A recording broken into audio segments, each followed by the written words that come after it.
ವಿಶ್ವ ಮಾನವ ಹಕ್ಕುಗಳ ಸೇವಾ ಕೇಂದ್ರದ ಸಂಸ್ಥಾಪಕ ಅಧ್ಯಕ್ಷರನ್ನು ಮಾತಿಗೆ ಕರೀತಾ ಇದ್ದೇನೆ. ಸಿದ್ಧಲಿಂಗೇಗೌಡರು ದಯವಿಟ್ಟು ನಮ್ಮೊಂದಿಗೆ ಜೊತೆಯಾಗಿ ಒಂದೆರಡು ಮಾತುಗಳನ್ನು ಹಂಚಿಕೊಳ್ಬೇಕು. ಇವರ ಮನದ ಅಂತರಾಳದ ಮಾತನ್ನು ಕೇಳೋಣ. ಸಮಾಜಮುಖಿಯಾದಂಥ ಸೇವೆಯಲ್ಲಿ ಜೊತೆಯಾಗಿ ವಿಶ್ವದಲ್ಲಿ ಮಾನವ ಹಕ್ಕುಗಳ ಸೇವಾ ಸಂಸ್ಥೆಯನ್ನು ಕಟ್ಟಿ ಅದಕ್ಕೆ ನೀರೆರೆದು ಅದನ್ನು ಬೆಳೆಸುವ ನಿಟ್ಟಿನಲ್ಲಿ ನಿರಂತರವಾಗಿದ್ದಾರೆ ಸನ್ಮಾನ ಸಿದ್ಧಲಿಂಗೇಗೌಡರು ಪ್ರೀತಿಯಿಂದ ನಮ್ಮ ಜೊತೆಯಾಗಿ ಒಂದೆರಡು ಮಾತುಗಳನ್ನು ಹಂಚಿಕೊಳ್ಳಬೇಕು. ಆದಿರುದ್ರಾಯ ನಮಸ್ತೇಸ್ತು ಸರ್ವಮಂಗಳದಾಯಿನಿ ಸಚ್ಚಿದಾನಂದ ಭೂಮಾದಿ ವಚೋಘೋಷಿತ ರೂಪಿಣಿ. ಮಾನವ ಹಕ್ಕುಗಳ ಸಂರಕ್ಷಣಾ ಸಂಸ್ಥೆ ಇದರ ಅಧ್ಯಕ್ಷರಾದಂಥ ಸುರೇಶ್ರವರು ಹಾಗೂ ಎಲ್ಲ ಪದಾಧಿಕಾರಿಗಳು ಹಾಗೂ ಇಲ್ಲಿ ಈಗಾಗಲೇ ವೇದಿಕೆ ಮೇಲೆ ಉಪಸ್ಥಿತಿದ್ದು ಕಾರ್ಯಕ್ರಮದಿಂದ ಹೊರ ನಡೆದಿರತಕ್ಕಂಥ ಎಲ್ಲರಿಗೂ ನನ್ನ ಧನ್ಯವಾದಗಳು. ಹಾಗೂ ಎಲ್ಲ ತಾವುಗಳೇನು ಇಲ್ಲಿ ನೆರೆದಿದ್ದೀರ ಮಾನವ ಹಕ್ಕುಗಳ ಸಾಧಕರು ಮುಂದೆ ತಾವೆಲ್ಲರೂ ನಿಮ್ಮೆಲ್ಲರಿಗೂ ವಂದಿಸುತ್ತಾ, ಮಾನವ ಹಕ್ಕುಗಳು ವಿಶ್ವದಲ್ಲಿ ಎರಡು ಮಹಾಯುದ್ಧಗಳನ್ನು ಕಂಡಂಥ ಒಂದು ಸಂದರ್ಭವನ್ನು ನಾವು ಇತಿಹಾಸದ ಪುಟಗಳನ್ನು ನೋಡಿದಾಗ ಎರಡು ಮಹಾಯುದ್ಧಗಳು ಅಪಾರವಾದಂಥ ನಷ್ಟ, ಸಾವು ನೋವು, ಕಷ್ಟ ನಷ್ಟಗಳು, ಸಮಾಜದ ಮೇಲೆ ಆದಂಥ ಪರಿಣಾಮಗಳು ಮತ್ತು ನಾಗರಿಕ ಸಮಾಜದ ಮೇಲೆ ಆದಂಥ ಸಾವು ನೋವು ಇವೆಲ್ಲವನ್ನು ಗಮನಿಸಿದಂಥ ಸಂದರ್ಭದಲ್ಲಿ 1948 ಡಿಸೆಂಬರ್ 10ನೇ ತಾರೀಕು ವಿಶ್ವಸಂಸ್ಥೆಯಲ್ಲಿ ಒಂದು ಸಭೆ ನಡೀತದೆ, ಒಂದು ಸಾರ್ವತ್ರಿಕ ಒಂದು ಸಭೆ. ದಯಮಾಡಿ ಎಲ್ಲರೂ ಕೂಡ ಗಮನಿಸ್ಕೊಳ್ತಿದ್ದೀರಾ ಅಂತ ನಾನು ಅನ್ಕೋತೀನಿ. ಯಾಕೆಂದರೆ ಇಷ್ಟೊಂದು ದೊಡ್ಡ ಕಾರ್ಯಕ್ರಮವನ್ನು ಮಾನವ ಹಕ್ಕುಗಳ ಬಗ್ಗೆ ತಾವು ಇಲ್ಲಿ ಅರೇಂಜ್ ಮಾಡಿದಂಥ ಸಂದರ್ಭದಲ್ಲಿ you must know something about what is human rights. ನಾವು ಇಷ್ಟೊತ್ತು ಸಾಕಷ್ಟು ವಿಷಯಗಳು, ಸಾಂಸ್ಕೃತಿಕ ಕಾರ್ಯಕ್ರಮಗಳು ಎಲ್ಲವನ್ನೂ ನೋಡಿದ್ವಿ, ಮನಸ್ಸಿಗೆ ಆನಂದ ಆಯಿತು. ಇದ್ರ ಜೊತೆಗೆ ಇಷ್ಟೊಂದು ಕಾರ್ಯಕ್ರಮ ಮಾಡಿದಾಗ very most important we must know what is human rights. So 1948 December 10ನೇ ತಾರೀಕು ಮುಂದೆ ಇಂತಹ ಯಾವುದೇ ಥರವಾದಂಥ ಅಹಿತಕರ ಕೆಟ್ಟ ಬೆಳವಣಿಗೆಗಳು ಮತ್ತು ಸಮಾಜದ ಮೇಲೆ ದುಷ್ಪರಿಣಾಮಗಳು ಆಗಬಾರ್ದು ಅನ್ನೋ ಒಂದು ಉದ್ದೇಶದಿಂದ ಸುಮಾರು 72 ದೇಶಗಳು ಒಟ್ಟಿಗೆ ಸೇರಿಕೊಳ್ತವೆ. ಆ 72 ದೇಶಗಳು ಒಂದು ಒಡಂಬಡಿಕೆಯನ್ನು ಮಾಡಿಕೊಳ್ತವೆ. ಮುಂದೆ ನಾವು ಪ್ರತಿಯೊಂದು ದೇಶದಲ್ಲೂ ಕೂಡ ಮಾನವ ಹಕ್ಕುಗಳ ಸಂರಕ್ಷಣೆ, ರಕ್ಷಣೆ, ಅರಿವು, ನೆರವು, ಕಾನೂನು ಈ ಎಲ್ಲವನ್ನು ಕೂಡ ನಾವು ಜಾರಿಗೆ ತರಬೇಕು ಅಂತಕ್ಕಂಥ ಉದ್ದೇಶವನ್ನು ಅದು ಹೊಂದಿರ್ತದೆ. ಒಂದೇ ಮಹತ್ವ ಉದ್ದೇಶವನ್ನು ಹೊಂದ್ಕೊಂಡು ಇದನ್ನು ಮಾಡ್ತದೆ. ಅದಕ್ಕೋಸ್ಕರನೇ ನಾವು ಇನ್ನು ಮೊನ್ನೆ ನಾವು ವರ್ಲ್ಡ್ ಹ್ಯೂಮನ್ ರೈಟ್ಸ್ ಡೇನ ಆಚರಿಸಿದ್ವಿ. ತಮಗೆಲ್ಲ ಗೊತ್ತಿರಬೇಕು, ಮಾನವ ಹಕ್ಕುಗಳ ಆಯೋಗ ಪ್ರತಿ ಜಿಲ್ಲಾಧಿಕಾರಿಗಳಿಗೆ ಒಂದು ಆದೇಶವನ್ನು ಕೊಟ್ಟಿರ್ತದೆ. 8ನೇ ತಾರೀಕು ಡಿಸೆಂಬರ್ ಈ ತಿಂಗಳು 10ನೇ ತಾರೀಕು ಪ್ರತಿಯೊಬ್ಬರೂ ಕೂಡ ಮಾನವ ಹಕ್ಕುಗಳ ದಿನವನ್ನು ಆಚರಣೆ ಮಾಡಬೇಕು. ಪ್ರತಿ ತಾಲೂಕು ವಿಭಾಗ ಮಟ್ಟದಲ್ಲಿ ಮತ್ತು ಜಿಲ್ಲಾ ಮಟ್ಟದಲ್ಲಿ ಮತ್ತು ರಾಜ್ಯ ಮಟ್ಟದಲ್ಲಿ ಅಂದ್ಬಿಟ್ಟು. ಸೊ ಇದು ಅಂತಾರಾಷ್ಟ್ರೀಯ ಮಟ್ಟದಲ್ಲಿದೆ. ಈ ಮಾನವ ಹಕ್ಕುಗಳಿಗೆ ಅಧ್ಯಕ್ಷರು ಯಾರು, ಪದಾಧಿಕಾರಿಗಳು ಯಾರು, ಇದರ ನಿಯಮಗಳ ಬಗ್ಗೆನೂ ಕೂಡ ನಾವು ಅರ್ಥ ಮಾಡ್ಕೋಬೇಕಾಗೈತೆ. ಇದು 1948 ವಿಶ್ವ ಮಾನವ ಹಕ್ಕುಗಳ ದಿನ ಒಡಂಬಡಿಕೆ ಆದರೂ ಕೂಡ ಭಾರತ ದೇಶದಲ್ಲಿ 1996 ಇಂಪ್ಲಿಮೆಂಟೇಷನ್ ಆಗುತ್ತೆ. ನೀವು ದಯಮಾಡಿ ಒಂದನ್ನು ಅರ್ಥ ಮಾಡ್ಕೋಬೇಕು, ಇಲ್ಲಿರ್ತಕ್ಕಂಥ ತಾವೆಲ್ಲರೂ ಕೂಡ 48 ಆದಂಥದ್ದು 96 ಕೂಡ ಎಷ್ಟೊಂದು ಸಮಯವನ್ನು ತೆಗೆದುಕೊಳ್ತು ಇಂಪ್ಲಿಮೆಂಟ್ ಮಾಡಬೇಕಾದ್ರೆ. ಅಂದರೆ ಇದರಲ್ಲಿ ಇಚ್ಛಾಶಕ್ತಿಯ ಕೊರತೆ ಅಪಾರವಾಗಿ ಕಾಡ್ತು. ಅಂದರೆ ರಾಜಕೀಯ ವಲಯದಲ್ಲಿ ರಾಜಕಾರಣಿಗಳಾಗಿರ್ಬೋದು, ಇನ್ನು ಇತರೆ ತಜ್ಞರಾಗಿರ್ಬೋದು, ಅಥವಾ ಅಧಿಕಾರಿ ವರ್ಗದಲ್ಲಿ ಅಥವಾ ಶಾಸಕಾಂಗ ವರ್ಗದಲ್ಲಿ. ಸೊ ಅದನ್ನು national human rights commission NHRC ಅಂತ ಕರೀತಾರೆ. ತಮಗೀಗಾಗಲೇ ಗೊತ್ತಿರ್ತದೆ. NHRC 1996 ಎಸ್ಟಾಬ್ಲಿಷ್ ಆಗುತ್ತೆ ಭಾರತ ದೇಶದಲ್ಲಿ. 96 ಎಸ್ಟಾಬ್ಲಿಷ್ ಆದಂಥ ಸಂದರ್ಭದಲ್ಲಿ ಅದಕ್ಕೆ ಯಾರನ್ನು ಅಧ್ಯಕ್ಷರನ್ನು ಮಾಡಿದ್ದಾರೆ, ದಯಮಾಡಿ ಪ್ಲೀಸ್ ಲಿಸನ್ ದಿಸ್. ಯಾವುದೇ ರಾಷ್ಟ್ರೀಯ ಮಾನವ ಹಕ್ಕುಗಳ ಆಯೋಗಕ್ಕೆ ಸುಪ್ರೀಂ ಕೋರ್ಟಿನ ಮುಖ್ಯ ನ್ಯಾಯಾಧೀಶ್ chief justice retired chief justice ಅವರನ್ನು ಚೇರ್ಪರ್ಸನ್ ಆಗಿ ನೇಮಕ ಮಾಡ್ತಾರೆ. ತಾವು ದಯಮಾಡಿ ಮಾನವ ಹಕ್ಕುಗಳಿಗೆ ಎಷ್ಟೊಂದು ಶಕ್ತಿ ಇದೆ, ಎಷ್ಟೊಂದು ಅರ್ಥ ಇದೆ, ಅದು ಎಷ್ಟೊಂದು ಪವರ್ಫುಲ್ ಅನ್ನೋದ್ರ ಬಗ್ಗೆ 99% ನನಗೆ ತಿಳಿದಂಗೆ ಜನಗಳಿಗೆ ಅರ್ಥನೇ ಆಗ್ತಾಯಿಲ್ಲ. ಹಾಗಂತ ಸಿದ್ಧಲಿಂಗೇಗೌಡ ನಿಂಗೆ ಗೊತ್ತು ಅಂತಲ್ಲ, ನಾವು ಕೂಡ ಈಗಲೂ ಕೂಡ just we are learning something. ಆದರೆ ಯಾಕೆಂದರೆ ಮಾನವ ಹಕ್ಕುಗಳ ಸಿದ್ಧಾಂತ ಇದೆಯಲ್ಲ, ಅದರ ವ್ಯಾಖ್ಯಾನ ಇದೆಯಲ್ಲ, ಅದನ್ನು it is elasticity, it is infinity. ಅದಕ್ಕೆ there is no any limitations. ಅದರ ವಿಸ್ತಾರವೇ ಅಪಾರವಾದಂಥ ಒಂದು ವಿಸ್ತಾರವನ್ನು ನಾವು ಕಾಣ್ತಿರ್ತೀವಿ. ಸುಪ್ರೀಂ ಕೋರ್ಟಿನ ಚೀಫ್ ಜಸ್ಟಿಸ್ ಇರ್ತಾರೆ. ನಂತರ 1996 ಬಂದ ನಂತರ ಇದೊಂದು ಅರ್ಥ ಮಾಡ್ಕೊಳ್ಳಿ ದಯಮಾಡಿ, otherwise you please note this. 26 June 2007 ಇಸ್ವಿನಲ್ಲಿ ಕರ್ನಾಟಕಕ್ಕೆ ಬರ್ತದೆ. 1948 2007 ಇದನ್ನು ನೀವೆಲ್ಲರೂ ಕೂಡ ಅರ್ಥ ಮಾಡ್ಕೋಬೇಕಾಗಿದೆ. ಅಂದರೆ ಈ ವ್ಯವಸ್ಥೆ ಬಗ್ಗೆನೇ ನಾವು ಪ್ರಶ್ನೆ ಮಾಡ್ತಕ್ಕಂಥದ್ದು ಬೇಕಾಗ್ಬಿಟ್ಟಿದೆ, ವಿಧಿ ಇಲ್ಲ.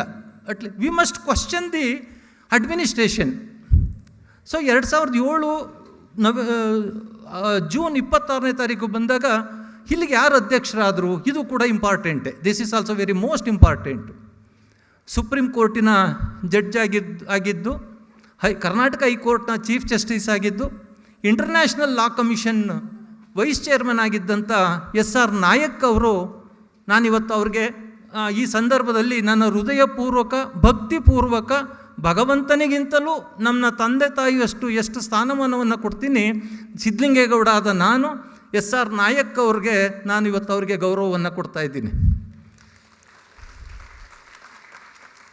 ಕಾರಣ ಸಿದ್ಧಲಿಂಗೇಗೌಡ ಏನಾದರೂ ಇವತ್ತು ಇಲ್ಲಿ ನಿಂತ್ಕೊಂಡಿದ್ದಾನೆ ಅಂದರೆ ಅದಕ್ಕೆ ಮೂಲ ಕಾರಣ SR ನಾಯಕ್ ಸಾಹೇಬರು. ಅವರಲ್ಲಿ ನಾನೊಬ್ಬ ಒಂದು ಸಣ್ಣ ಇದ್ದಾರೆ, ನಮ್ಮ ಇಲ್ಲಿಯ ಪದಾಧಿಕಾರಿಗಳು, ನಮ್ಮ ಸುರೇಶ್ ಅವರು ಎಲ್ಲರೂ ಕೂಡ ಬಂದಿದ್ದಾರೆ. ನಮ್ಮದೊಂದು ಸಣ್ಣ ಹಳ್ಳಿ, ಇವತ್ತಲೂ ಕೂಡ ನಾನಿವು ವಾಸ ಮಾಡ್ತಾ ಇರೋದು ಅದೇ ಹಳ್ಳಿನಲ್ಲೇ. ಅಲ್ಲಿಗೆ ಅಂಥವ್ರನ್ನು ಗುರುತಿಸಿದಂಥ ವ್ಯಕ್ತಿ ನಮ್ಮ ನಾಡೋಜ. ನಮಗೆ ದೇವ್ರು ನೋಡಿದ್ದೀವೋ ಗೊತ್ತಿಲ್ಲ, ವಿ ಡೋಂಟ್ ನೋ. ಪೂಜೆ ಮಾಡ್ತೀವಿ ದೇವಸ್ಥಾನಗಳಿಗೆ, ಲಕ್ಷಾಂತರ ರೂಪಾಯಿ ಕೋಟ್ಯಾಂತರ ರೂಪಾಯಿ ಕೊಡ್ತೀವಿ. ಆದರೆ ನಡೆದಾಡೋ ದೇವ್ರ ಬಗ್ಗೆ ಅಥವಾ ನಮಗೆ ಮೂಲ ಸೌಲಭ್ಯಗಳನ್ನು ಕೊಡ್ತಾ ಇರೋದ್ರ ಬಗ್ಗೆ ನಾವು ಯಾರೂ ಕೂಡ we are not concentrate. So ಅದನ್ನು ಈ ಸಂದರ್ಭದಲ್ಲಿ ನೆನೆಸ್ಕೊಳ್ತಾ ನಿಮಗೆ ಬಹಳ ಮುಖ್ಯವಾಗಿ ಹೇಳ್ತಾ ಇದ್ದೀನಿ. ಜೂನ್ 26, 2007 ಕರ್ನಾಟಕದಲ್ಲಿ ಕರ್ನಾಟಕ ರಾಜ್ಯ ಮಾನವ ಹಕ್ಕುಗಳ ಆಯೋಗ ಎಸ್ಟಾಬ್ಲಿಷ್ ಆಗುತ್ತೆ. ನಿಮ್ಮನ್ನು ಯಾರಾದರೂ ಒಬ್ಬರು ಪ್ರಶ್ನೆ ಮಾಡಿದಾಗ ನಾನು ಇಷ್ಟೊತ್ತು ಹೇಳಿದಂಥ 3 ವರ್ಷಗಳು ತಮ್ಮ ಗಮನಕ್ಕೆ ಖಂಡಿತ ಬೇಕೇ ಬೇಕಾಗಿದೆ. ಯಾಕೆಂದರೆ ಇಲ್ಲಾಂದರೆ ನೀವು ಸೇರಬೇಕಾಗಿರಲಿಲ್ಲ, ಇಂಥ ಒಂದು ದೊಡ್ಡ ಕಾರ್ಯಕ್ರಮವೂ ನಾವು ಮಾಡಬೇಕಾಗಿರಲಿಲ್ಲ. ಇದನ್ನು ತಿಳ್ಕೊಂಡಾಗ ಮಾತ್ರನೇ ಅದಕ್ಕೊಂದು ಅರ್ಥ ಇರ್ತದೆ. ಸೊ ಇದು ನಂತರ ಈಗ ಕರ್ನಾಟಕದಲ್ಲಿ ಮಾನವ ಹಕ್ಕುಗಳ ಆಯೋಗ ಈಗ ಇವತ್ತು ಕೂಡ ನಿಮ್ಮ ಗಮನಕ್ಕೆ ಬರ್ತಾ ಇದ್ದೀನಿ ಸ್ನೇಹಿತರೆ. ತಮ್ಮೆಲ್ಲರಿಗೂ ಕೂಡ ಗೊತ್ತಿದೆಯೋ ಗೊತ್ತಿಲ್ಲ, ಬೆಂಗಳೂರಿನಲ್ಲಿರ್ತಕ್ಕಂಥ ಇಲ್ಲಿಂದ ಕೂಗಳತೆ ದೂರದಲ್ಲಿರ್ತಕ್ಕಂಥ ಬಹುಮಹಡಿಗಳ ಕಟ್ಟಡ MS ಬಿಲ್ಡಿಂಗ್ನಲ್ಲಿ 5ನೇ ಹಂತದಲ್ಲಿ 4-5 ಫ್ಲೋರ್ನಲ್ಲಿ 3-4-5ನೇ ಫ್ಲೋರ್ನಲ್ಲಿ ಮಾನವ ಹಕ್ಕುಗಳ ಆಯೋಗ ಇವತ್ತು ಅಸ್ತಿತ್ವದಲ್ಲಿ ಇದೆ.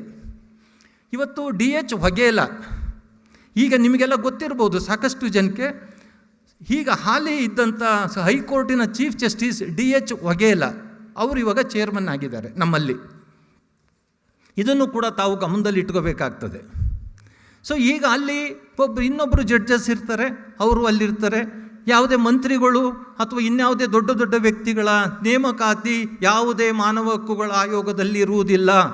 ಇದನ್ನು ಇದು ನ್ಯಾಯಾಂಗದ ಸಂವಿಧಾನದ ವ್ಯಾಪ್ತಿಯಲ್ಲಿರ್ತಕ್ಕಂಥ ಸಂಸ್ಥೆ ಮಾನವ ಹಕ್ಕುಗಳ ಆಯೋಗ.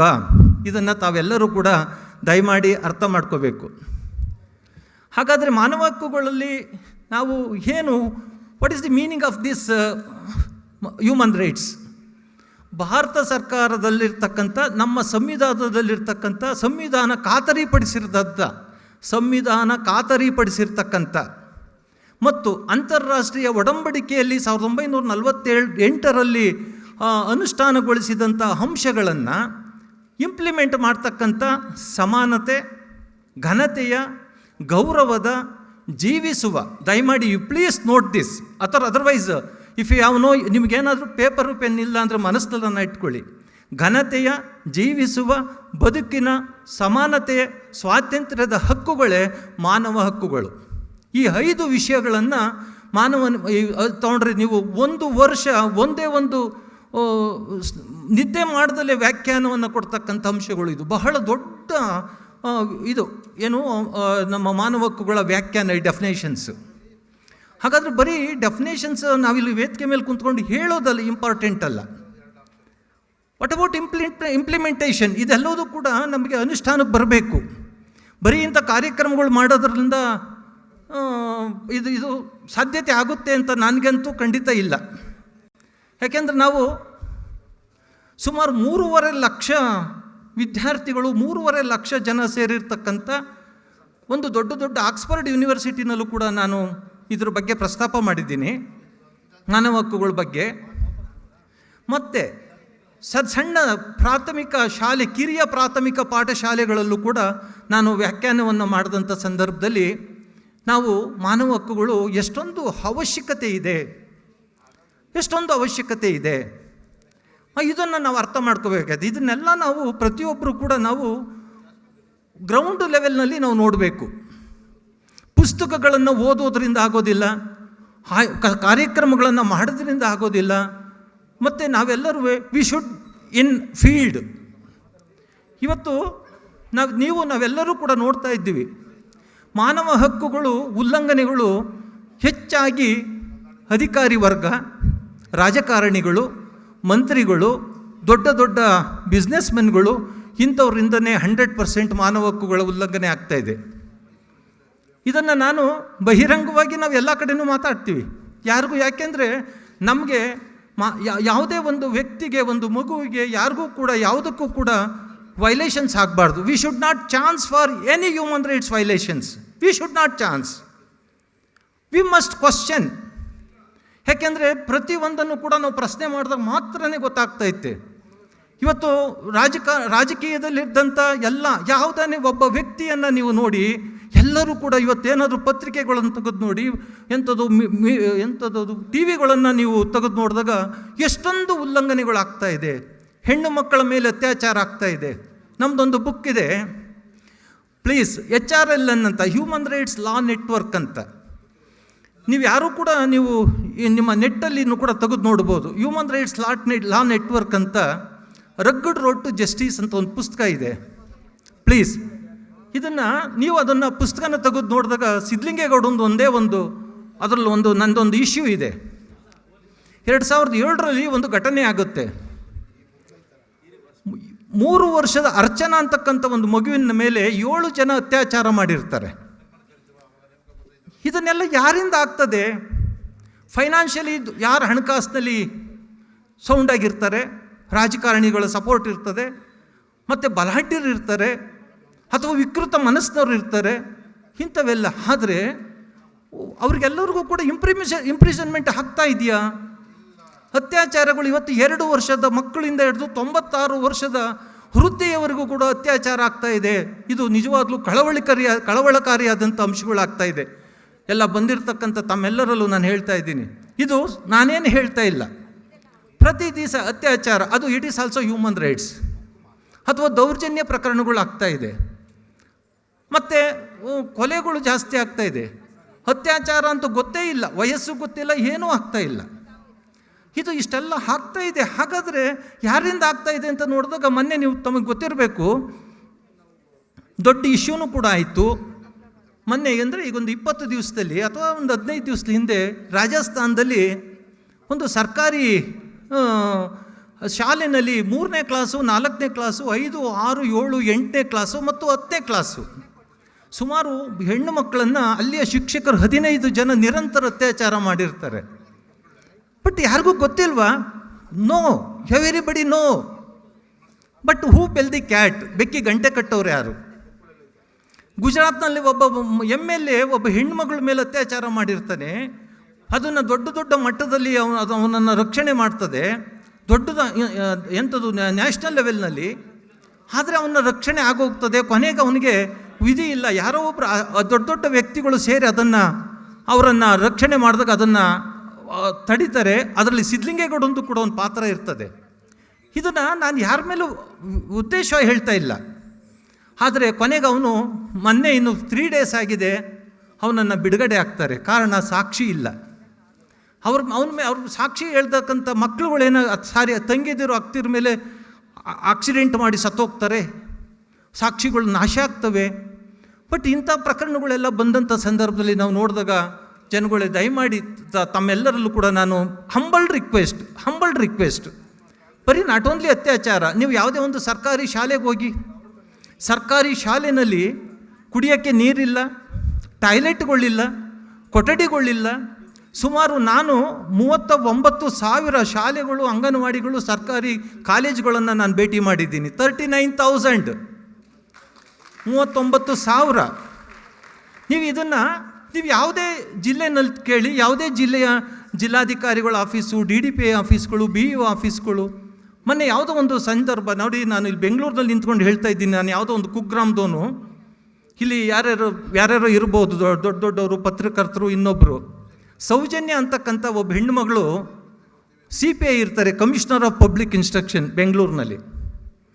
ನಾನು ಹೈಕೋರ್ಟಲ್ಲಿ ಒಂದು KR ಅಂತ ಹೈಕೋರ್ಟ್ ಚೀಫ್ ಜಸ್ಟಿಸ್ ಇದ್ದಾಗ ನಾನು ಒಂದು ಕೇಸನ್ನು ಫೈಲ್ ಮಾಡಿರ್ತೀನಿ. ಕೇಸ್ ಅಂದರೆ ನನಗೆ ಗೊತ್ತಿಲ್ಲ. ನಾವೆಲ್ಲ ಇವತ್ತು ಬಸ್ಸಲ್ಲಿ ಓಡಾಡೋರು, ಕಾರ್ ಅಂದ್ರೆ ಏನೂ ಗೊತ್ತಿಲ್ಲ, ಅಥವಾ ಇನ್ನೊಂದೇನು ಅಂದ್ರೆ ಗೊತ್ತಿಲ್ಲದವ್ರು ನಾವು. ನಾನು ಒಂದು ಅರ್ಜಿಯನ್ನು ಬರೆದು 59,000 ಕೊಠಡಿಗಳು ಸೋರ್ತಾವೆ, ಬೀಳ್ತಾವೆ. ಯಮಕನ ಮರಡಿ ನಿಮಗೆ ಗೊತ್ತಿದೆ, ಯಾವುದು ಬೆಳಗಾಂನಲ್ಲಿ ಯಮಕನ ಮರಡಿ ಇದೆ ಅಂದೆ. ನಾನು ಉದಾಹರಣೆ ಕೊಟ್ಟು ಹೇಳಲಿಕ್ಕೆ ಇಷ್ಟಪಡ್ತೀನಿ ತಮಗೆ. ಇದನ್ನು ಮಾಡ್ಬೋದಾ? Can we do something to rescues the violations ಅಂತ ಅನ್ನೋದನ್ನು ನಿಮ್ಮ ಗಮನದಲ್ಲಿ ಬರೋಕ್ಕೆ ಉದಾಹರಣೆ ಸಮೇತ ಹೇಳ್ತಾ ಇದ್ದೀನಿ ಕೆಲವನ್ನ. ಯಮಕನ ಮರಡಿನಲ್ಲಿ ಆದಂಥ ಘಟನೆನೇ ನಾನು ಇಟ್ಕೊಡ್ತೀನಿ. ಯಾಕೆಂದರೆ ಅಲ್ಲಿ ಒಂದು ಕನ್ನಡ ಶಾಲೆಯಲ್ಲಿ ಅಲ್ಲಿ ಮಕ್ಕಳು ನನ್ನೂರಿಗೆ ಬರ್ತಾರೆ, ಒಂದು 350 ಮಕ್ಕಳು. ಯಮಕನ ಮರಡಿ ಯಾರೋ ಸತೀಶ್ ಜಾರಕಿಹೊಳಿ ಅಂತ ಮಿನಿಸ್ಟ್ರಿಂದ ಒಂದು 800 ಅಡಿ ದೂರದಲ್ಲಿರ್ತಕ್ಕಂಥ ಮನೆ. ದಯಮಾಡಿ ತಮ್ಮಲ್ಲೂ ಹೇಳ್ತಾ ಇದ್ದೀನಿ, ತಿಳ್ಕೊಳ್ಳಿ. ಸತೀಶ್ ಜಾರಕಿಹೊಳಿ ಅಂತ ಯಾರೋ ಒಬ್ಬ, ನಾನು ಯಾವುದೇ ರಾಜಕಾರಣಿನ ಬೆಳ್ಳು ಮಾಡಿ ನಾನು ಇಲ್ಲಿ ಯಾವುದನ್ನು ಮಾತಾಡ್ತಿಲ್ಲ, ನನಗೆ ಗೊತ್ತಿಲ್ಲ, ರಾಜಕೀಯ ಗೊತ್ತಿಲ್ಲ, ಬೇರೆ I don't know politics and other things, but ಮಾನವೀಯತೆಯಿಂದ ಮಾತಾಡ್ತಿದ್ದೀನಿ.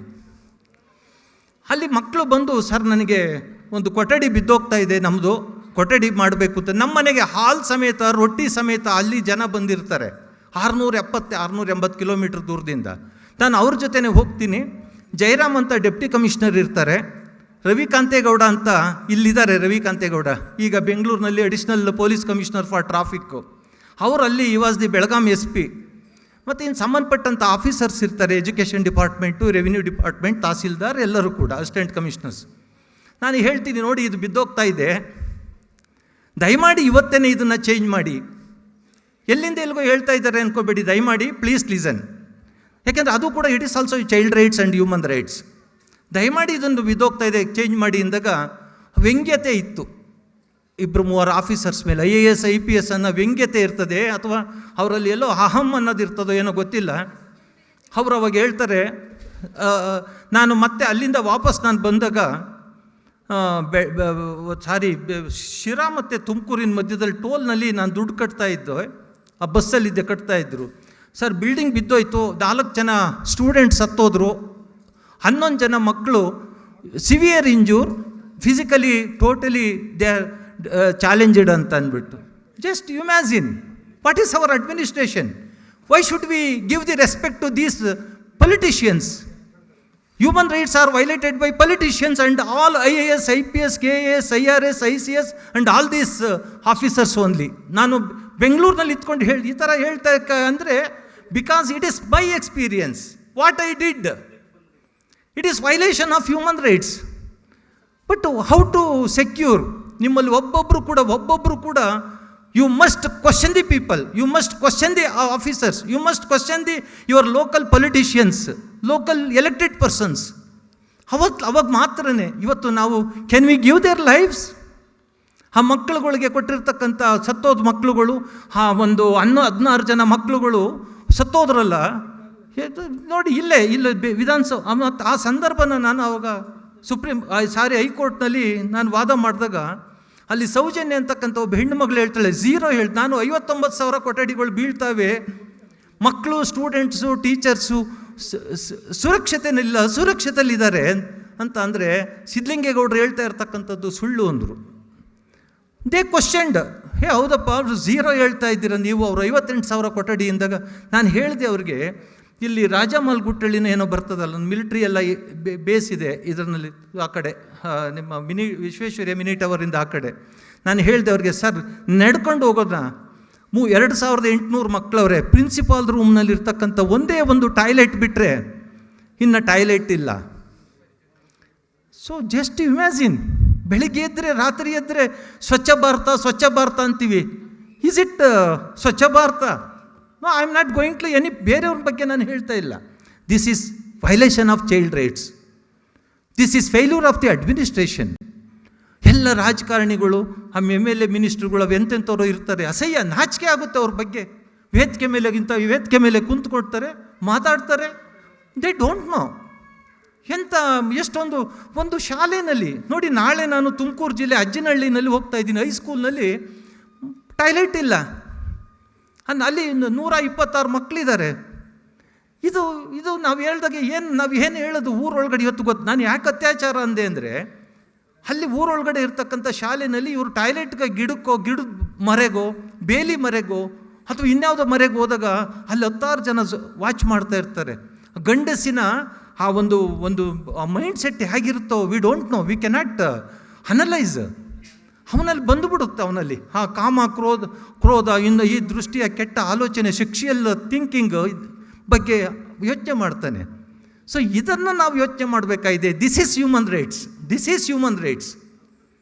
ನಮ್ಮ ಸಂವಿಧಾನದಲ್ಲಿರ್ತಕ್ಕಂಥ ಮೂಲಭೂತ ಸೌಕರ್ಯಗಳು, ಮೂಲಭೂತ ಅಗತ್ಯಗಳ ಬಗ್ಗೆ ನಾವೆಲ್ಲರೂ ಅದಕ್ಕೆ ನಾವು ಕೂಡ ಆಲೋಚನೆ ಮಾಡಬೇಕಾಗೈತೆ, ಯೋಚನೆ ಮಾಡಬೇಕಾಗೈತೆ. ಇಂಥ ದೊಡ್ಡ ಕಾರ್ಯಕ್ರಮಗಳು ಮಾಡಿದಾಗ ವಾಟ್ ಈಸ್ ಮೈ ಇಂಟೆನ್ಷನ್ ಅಂದರೆ, ಹಂಗೂ ಕೂಡ ನಮ್ಮ ಸುರೇಶ್ ಅವರು ಪಾಪ ಸಂಭಾವಿತ ವ್ಯಕ್ತಿ, ಅವರು ಇದರ ಸಂಸ್ಥಾಪ ಅಧ್ಯಕ್ಷರು. ಇದಕ್ಕೆ ಮೂಲ ಕಾರಣ ನನಗೆ ಗಂಗಾಧರ್ ಅಂತಕ್ಕಂಥ ಒಬ್ಬರು ನೆಲಮಂಗಲದವರು ನೋಡಿ, ದಯಮಾಡಿ ನಾನು ಎಕ್ಸಾಂಪಲ್ ಕೊಟ್ಟು ಮಾನವ ಹಕ್ಕುಗಳ ಬಗ್ಗೆ ಹೇಳ್ತಾ ಇದ್ದೀನಿ. ವ್ಯಾಖ್ಯಾನ ಇಂಪಾರ್ಟೆಂಟು, ಇದು ನಿಜ. ಬಟ್ ನಾವು ಮಾನವ ಹಕ್ಕುಗಳನ್ನು ಹೇಗೆ ರಕ್ಷಣೆ ಮಾಡೋದು ಅನ್ನೋದ್ರ ಬಗ್ಗೆ ನಾನು ಉದಾಹರಣೆಗಳು ಕೊಡ್ತಾ ಇದ್ದೆ. ಒಬ್ಬರು ಗಂಗಾಧರ್ ಅಂತಕ್ಕಂಥ ವ್ಯಕ್ತಿ ಇದ್ಕಿದ್ದಂಗೆ ನಮ್ಮ ಮನೆಗೆ ಬಂದರು ನೆಲಮಂಗಲದಲ್ಲಿ. ಅವರು ಇದರಲ್ಲಿ ಪದಾಧಿಕಾರಿಗಳು, ಇದರಲ್ಲಿ ನಮ್ಮ ಮಾನವ ಹಕ್ಕುಗಳ ಸಂರಕ್ಷಣಾ ಸಂಸ್ಥೆಯಲ್ಲಿ. ಗಂಗಾಧರ್ ಪ್ಲೀಸ್, ಹಾಂ ನೋಡಿ ದಯಮಾಡಿ ಪ್ಲೀಸ್ ಆ ಕಡೆ ಮುಖತ್ತು. ಇವ್ರ ಜೊತೆ ಪ್ಲೀಸ್ ಇಟ್ ಡೌನ್ ಪ್ಲೀಸ್. ಇವ್ರ ಜೊತೆ ನಮ್ಮನೆ ದೂರ ಒಂದು ಕುಗ್ರಾಮ ನನ್ನೂರು, ಒಂದು ಸುಮಾರು ಇಂಜಿನಿಯರಿಂಗ್ ಓದ್ತಾ ಇರ್ತಕ್ಕಂಥ ಮಕ್ಕಳನ್ನ ಜೊತೆಯಲ್ಲಿ ಕರ್ಕೊಂಬಂದರು. ಸುರೇಶ್ ಅವರು ಬಂದರು. ಇವ್ರು ಹೇಳ್ತಾರೆ, ಗಂಗಾಧರು ಸರ್, ಈ ಹುಡುಗರನ್ನ ದಯಮಾಡಿ ಇದನ್ನೊಂದು ಅರ್ಥ ಮಾಡ್ಕೊಳ್ಳಿ. ಎಲ್ಲದಕ್ಕೂ ನಾನು ಹೇಳ್ತಾ ಇಂಥ ಕೋಟಿಗಟ್ಟಲೆ ನಾನು ಎಕ್ಸಾಂಪಲ್ ಕೊಡ್ಬೋದು, ಬಟ್ ನಿಮ್ಮ ಕಣ್ಣು ಮುಂದಿರೋದನ್ನು ನಾನು ಕೊಟ್ಟೆ. ನಿಮ್ಮ ಹೈಕೋರ್ಟಿಂದ ಕೊಟ್ಟರೆ, ನಿಮ್ಮ ಕಣ್ಣು ಮುಂದಿರ್ತಕ್ಕಂಥ ಬೆಂಗಳೂರಿನಲ್ಲೇ ನಂದು ಹೆಚ್ಚು ಕಡಿಮೆ 2800 ಕೇಸನ್ನು ನಾನು ಫೈಲ್ ಮಾಡಿದ್ದೀನಿ. ಅಂಗನವಾಡಿ, ಸ್ಕೂಲು, ಶಾಲೆ, ಕಾಲೇಜುಗಳನ್ನು. ಇವರು ಮಕ್ಕಳನ್ನು ಕರ್ಕೊಂಬಂದರು, ಹೆಣ್ಣು ಮಕ್ಕಳು ಗಂಡು ಮಕ್ಕಳು ಎಲ್ಲ. ಏನಂದರೆ ಸರ್, ಇವರು ಶೆಡ್ಯೂಲ್ಡ್ ಕ್ಯಾಸ್ಟ್ ಮಕ್ಕಳಿವರು, ಪರಿಶಿಷ್ಟ ಜಾತಿ ವರ್ಗಕ್ಕೆ ಬರ್ತಾರೆ, ಇಂಜಿನಿಯರಿಂಗ್ ಮಾಡ್ತಾಯಿದ್ದಾರೆ, ಇವರು ಬಸ್ ಸ್ಟ್ಯಾಂಡಲ್ಲಿ ಜೀವನ ಮಾಡ್ತಿದ್ದಾರೆ, ಇವರು ಅಸುರಕ್ಷತೆಯಲ್ಲಿ ಇದ್ದಾರೆ, ರೈಲ್ವೆ ಸ್ಟೇಷನಲ್ಲಿ ಮಲಗ್ತಿದ್ದಾರೆ, ಹೆಣ್ಣು ಮಕ್ಕಳಿದ್ದಾರೆ, ಕಾಲೇಜಿನ ಹೆಣ್ಣು ಮಕ್ಕಳು, ಎಂಜಿನಿಯರಿಂಗ್ ಮಾಡೋ ಹೆಣ್ಣು ಮಕ್ಕಳು ಅಂತೇಳಿ ಒಂದು ಟೀಮನ್ನು ಇತ್ತು. ಇಲ್ಲೇನಾರು ಬಂದಿರಬೇಕು ಮಕ್ಕಳು, ಗೊತ್ತಿಲ್ಲ, ಐ ಡೋಂಟ್ ನೋ. ಬಂದಿದ್ದಾರಾ? ಪ್ಲೀಸ್ ಕೈ ಎತ್ತಿ. ಇದ್ದಾರಾ? Okay, thank you please, thank you. ನೋಡಿ, ಇಂಜಿನಿಯರಿಂಗ್ ನೋಡಿ ಪ್ಲೀಸ್, ದಯಮಾಡಿ ನಾನು ನಿಮ್ಮೆಲ್ಲರಿಗೂ ಕೂಡ ಕೈ ಮುದ್ದು, this is my humble request to everybody, ನೀವೆಲ್ಲರಿಗೂ ಕೂಡ ಆ ಮಕ್ಕಳಿಗೆ ಬಸ್ ಸ್ಟ್ಯಾಂಡ್, ಕೊನೆಗೆ ನಾನು ಇವ್ರು ಹೇಳ್ತಾ ಇರೋದು ತಪ್ಪೋ ಸರಿನೋ ಅಂತ, ಯಾಕೆ ಇಂಜಿನಿಯರಿಂಗ್ ಮಕ್ಕಳು ಬಸ್ ಸ್ಟ್ಯಾಂಡ್ನಲ್ಲಿ ಹಗಲು ರಾತ್ರಿ ಮಲಗ್ತಿದ್ದಾರೆ ಅಂದರೆ what is the meaning of this ಅಂತ ಅಂದ್ಬಿಟ್ಟು ನಾನು ಇಮಿಡಿಯೇಟಾಗಿ divisional controller and managing director KSRTC MD Shantinagar Shivayogi ಕಳಿಸೋದು ಅಂದ್ಬಿಟ್ಟು, ಇನ್ನೊಬ್ಬರು ಡಿವಿಷನಲ್ ಕಮಿಷನರ್ ಅವ್ರಿಗೆಲ್ಲ ನಾನು ಫೋನ್ ಮಾಡಿದೆ ಇಮಿಡಿಯೇಟಾಗಿ. ಏನು ಅದು ಅಂತಂದಾಗ ಅವಾಗ ಅವರು ಹೇಳಿದರು, ಹೌದು ಸರ್ ಅಂದರು. ಡಿಪೋ ಮ್ಯಾನೇಜರ್ನ ಕನ್ಸಲ್ಟ್ ಮಾಡಿದರು, ಅವರು ಕರೆಕ್ಟ್ ಪಿಕ್ಚರ್ ಹೇಳಿದರು. ಏನು ಅವ್ರ ಸಮಸ್ಯೆ ನೋಡಿ, ನಾವು ಬರೀ ಯಾವುದೋ ದೃಷ್ಟಿಯಿಂದ ಅಂತಲ್ಲ, ಅವೆಲ್ಲದನ್ನು ಕೂಡ ಆಲೋಚನೆ ಮಾಡಬೇಕಾಗಿತ್ತೆ. ಯಾರೋ ಮಕ್ಕಳು, ಬೆಳಗಾಂನವ್ರ ಮಕ್ಕಳವರು, ಹುಬ್ಳಿನವ್ರ ಮಕ್ಕಳು, ಬೇರೆ ಬೇರೆ ಯಾವ ರಾಯಚೂರಿನವ್ರ ಮಕ್ಕಳವರು, ಒಂದು ಕಡೆ ಇರೋ ಮಕ್ಕಳುಗಳೆಲ್ಲ ಹೆಣ್ಣು ಮಕ್ಕಳುವೇ, ಹೆಣ್ಣು ಮಕ್ಕಳು ಗಂಡು ಮಕ್ಕಳು ಎಲ್ಲರೂ ಕೂಡ. ಅವಾಗ ನಾನು ಬಹಳ ಬೇಜಾರಾಯಿತು. ನಾನು ಅವ್ರ ಹತ್ರ ಒಂದು ಲೆಟರ್ ತೊಗೊಂಡೆ. Additional chief secretary for higher education, chief minister and legal cell, Karnataka state legal service authority, ಇದೆಲ್ಲ ನಿಮಗೆ ಗೊತ್ತಾಗಬೇಕು. You must know what is state legal service authority, what is district legal service authority. You must know. ಅವಾಗ ಮಾತ್ರನೇ ಈ ನಮ್ಮ ಮಾನವ ಹಕ್ಕುಗಳಿಗೆ ಅರ್ಥ ಬರೋದು. ನಾವಿಲ್ಲಿ ಬಂದು ಕುಂತ್ಕೊಂಡು ನಾವೇನೋ ಮಾಡೋದು ನೋ, ಯು ಮಸ್ಟ್ ನೋ. ಹಾಳಾಗಿ ಹೋಗ್ಬಿಟ್ಟಿದೆ ವ್ಯವಸ್ಥೆ. ಆಮೇಲೆ ಹೈಕೋರ್ಟ್ ರಿಜಿಸ್ಟ್ರಾರ್ ಜನರಲ್ ಅವ್ರಿಗೆ ನಾನು ಇಮ್ಮಿಡಿಯೇಟಾಗಿ ಲೆಟ್ರ್ ಬರೆದು, additional chief secretary for what is that social welfare. So ನೋಡಿ, ದಯಮಾಡಿ ತಿಳ್ಕೊಳ್ಳಿ, ಅವ್ರು ಹೇಳ್ತಾರೆ ಇದು ಕರ್ನಾಟಕ ರಾಜ್ಯದ ಒಂದೇ ಅಲ್ಲ, ನ್ಯಾಷನಲ್ ಪಾಲಿಸಿ. ನಾನೇನು ಮಾಡಬೇಕು ನೋಡಿ, ಯೋಚನೆ ಮಾಡಿ. ಇದು ನ್ಯಾಷನಲ್ ಪಾಲಿಸಿ ಅಂತು, ಇದು ವ್ಯವಸ್ಥೆ ಬಂದಿದೆ. ಯಾರ್ಯಾರ ನೀವು ಇಲ್ಲಿ ಬಂದಿರತಕ್ಕಂಥವ್ರು ಯಾರ್ಯಾರು ಇದರಲ್ಲಿ ಏನೇನು ಪ್ರಶ್ನೆ ಇದೆಯೋ, ಏನೇನು ಸಮಸ್ಯೆ ಇದೆ, ವಿ ಡೋಂಟ್ ನೋ. ಈಗ ನಾನು ನ್ಯಾಷನಲ್ ಪಾಲಿಸಿ ಅಂದಾಗ what can I do?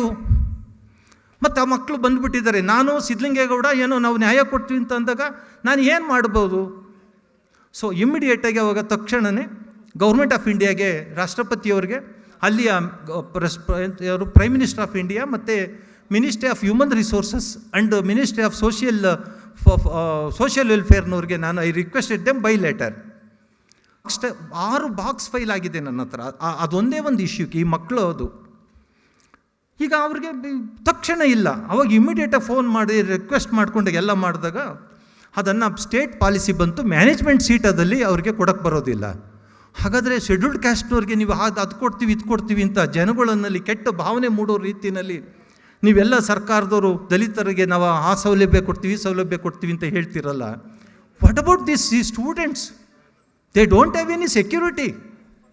So ಇದನ್ನೆಲ್ಲದನ್ನು ಕೂಡ ನನ್ನ ಗಮನದಲ್ಲಿ ಇಟ್ಕೊಂಡು ಮಾಡಿದಾಗ ಇಮ್ಮಿಡಿಯೇಟಾಗಿ ಬರೀ ಬಂದಂಥ ಮಕ್ಕಳೆಲ್ಲ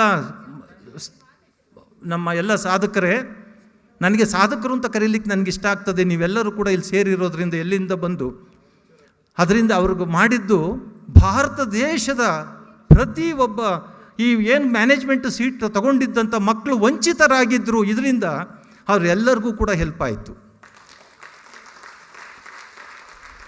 ಅದು ಈಗ ಈ ಮಕ್ಕಳು ಬಂದಿದ್ದಾರೆ ಅಂತ ಹೇಳಿದರು, ಬಹಳ ಖುಷಿ ಆಯಿತು ನನಗೆ. ಯಾಕೆಂದರೆ without any example, without any ಒಂದು ಸಕಾರಣ ನಾನು ಹೇಳೋದಿಲ್ಲ. ಸೊ ನಂತರ ಏನಾಯಿತು, ಸೊ ಅದು ಬಹಳ ಹೆಲ್ಪ್ ಆಯಿತು ಬಿಡಿ, ತುಂಬ ಹೆಲ್ಪ್ ಆಯಿತು. ಇದು ಸಾಧ್ಯ ಯಾರಿಂದ ಆಯಿತು? ಸಿದ್ಧಲಿಂಗೇಗೌಡನಿಂದ ಅಲ್ಲ. ಪ್ಲೀಸ್ ಲಿಸನ್, ಇದು ಸಿದ್ಧಲಿಂಗೇಗೌಡನಿಂದ ಆದಂಥದ್ದಲ್ಲ. Siddalingegowda learn and listen and analyse and read something about our ಸಂವಿಧಾನ, ಅವರ್ ಇಂಡಿಯನ್ ಕಾನ್ಸ್ಟಿಟ್ಯೂಷನ್. ಅದರೊಳಗಡೆ ಎಲ್ಲವೂ ಕೂಡ ಅಡಕವಾಗಿದೆ.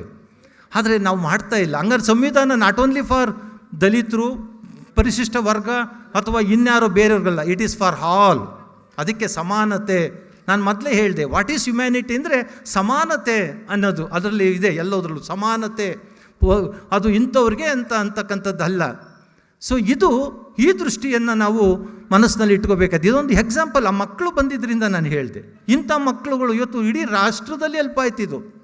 ಆದರೆ ಅದಕ್ಕೋಸ್ಕರ ನರಸಿಂಹಯ್ಯನವರು, ನ್ಯಾಷನಲ್ ಲಾ ಕಾಲೇಜಿನ ನರಸಿಂಹಯ್ಯನವರು ಯಾವಾಗಲೂ ಒಂದು ಮಾತನ್ನು ಹೇಳೋರು, ನಿಮಗೂ ಕೂಡ ಇದು ಅನ್ವಯ ಆಗುತ್ತೆ, ನೀವೆಲ್ಲರೂ ಕೂಡ ಅರ್ಥ ಮಾಡ್ಕೊಳ್ಳಿ. ಮಾನವ ಹಕ್ಕುಗಳ ಬಗ್ಗೆ ನೀವು ನಿಜವಾಗ್ಲೂ ಕೂಡ ಜಾಯಿನ್ ಆಗಿದ್ದರೆ ಇದನ್ನು ಅರ್ಥ ಮಾಡ್ಕೊಳ್ಳಿ. ನರಸಿಂಹಯ್ಯನವರು ಒಂದು ಮಾತು ಹೇಳೋರು, ಪ್ರಶ್ನಿಸದೆ ಏನನ್ನು ಒಪ್ಪಿಕೊಳ್ಳಬಾರದು. ಪ್ರಶ್ನಿಸದೆ please question and get answer and get some relief or get some result. ಇದನ್ನು ಮಾಡಿ ಅಂತ ನಮ್ಮ ನರಸಿಂಹಯ್ಯನವ್ರು ಹೇಳ್ತಾ ಇದ್ದರು. ಅದರಿಂದ ಪ್ರಶ್ನೆ ಮಾಡಿದಾಗ ಮಾತ್ರನೇ ಅಯ್ಯೋ ನಮಗೆ ಇವ್ರು ಏನು ಹೇಳ್ಬಿಡ್ತಾರೋ, MLA ಏನಂತಾರೋ, ಮಿನಿಸ್ಟ್ರ್ ಏನಂತಾರೋ. No no no, you are the, ನೀವು ಪ್ರಭುಗಳು, ಯು ಆರ್ ದಿ ಕಿಂಗ್. ಯಾವ MLA ಕಿಂಗ್ ಅಲ್ಲ, ಪ್ರಜೆಗಳೇ ಪ್ರಭುಗಳು. ಸಂವಿಧಾನದಲ್ಲಿ ನಮ್ಮ ಸಂವಿಧಾನದಲ್ಲಿ ಯಾಕೆಂದರೆ ಯಾಕೆ ಸಂವಿಧಾನ ಅಂತೀನಿ, ಯಾಕೆ ಪ್ರಜೆಗಳು, ಯಾಕೆ ಪ್ರಭುಗಳು ಅಂತೀನಿ ಅಂದರೆ, ನಿಮ್ಮ ಯಾರೋ ಒಬ್ಬ ಮಂತ್ರಿ ಹೇಳಿದ್ದು ಮುಖ್ಯ ಅಲ್ಲ, ಯಾರೋ ನಿಮ್ಮ ಇನ್ನೊಬ್ಬರು ಹೇಳಿದ್ದು ಮುಖ್ಯ ಅಲ್ಲ.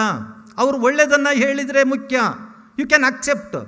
ಆದರೆ ಪ್ರಜೆಗಳೇ ಪ್ರಭುಗಳು, ಸಾಮಾನ್ಯವಾದ ಮನುಷ್ಯ ಇವತ್ತು ಪ್ರಭುಗಳು. ಯಾವುದೇ ಒಬ್ಬ ಜನಪ್ರತಿನಿಧಿ ಈಸ್ ಯುವರ್ ಸರ್ವೆಂಟ್ ಅಂದರೆ ನಿಮ್ಮ ಮನೆ ಕಸ ಗುಡಿಸೋದು ಅಂತಲ್ಲ, ಅವನು ಏನು ಪಬ್ಲಿಕ್ ಸರ್ವೆಂಟ್, ಸಾರ್ವಜನಿಕ ಸೇವಕ ಅಂತಕ್ಕಂಥ ಪದ ಅದು. ನೀವು ಪ್ರಭುಗಳು, ಪ್ರಜೆಗಳೇ ಪ್ರಭುಗಳು, ಇದು ನಮ್ಮ ಸಂವಿಧಾನದ ವ್ಯಾಖ್ಯಾನ.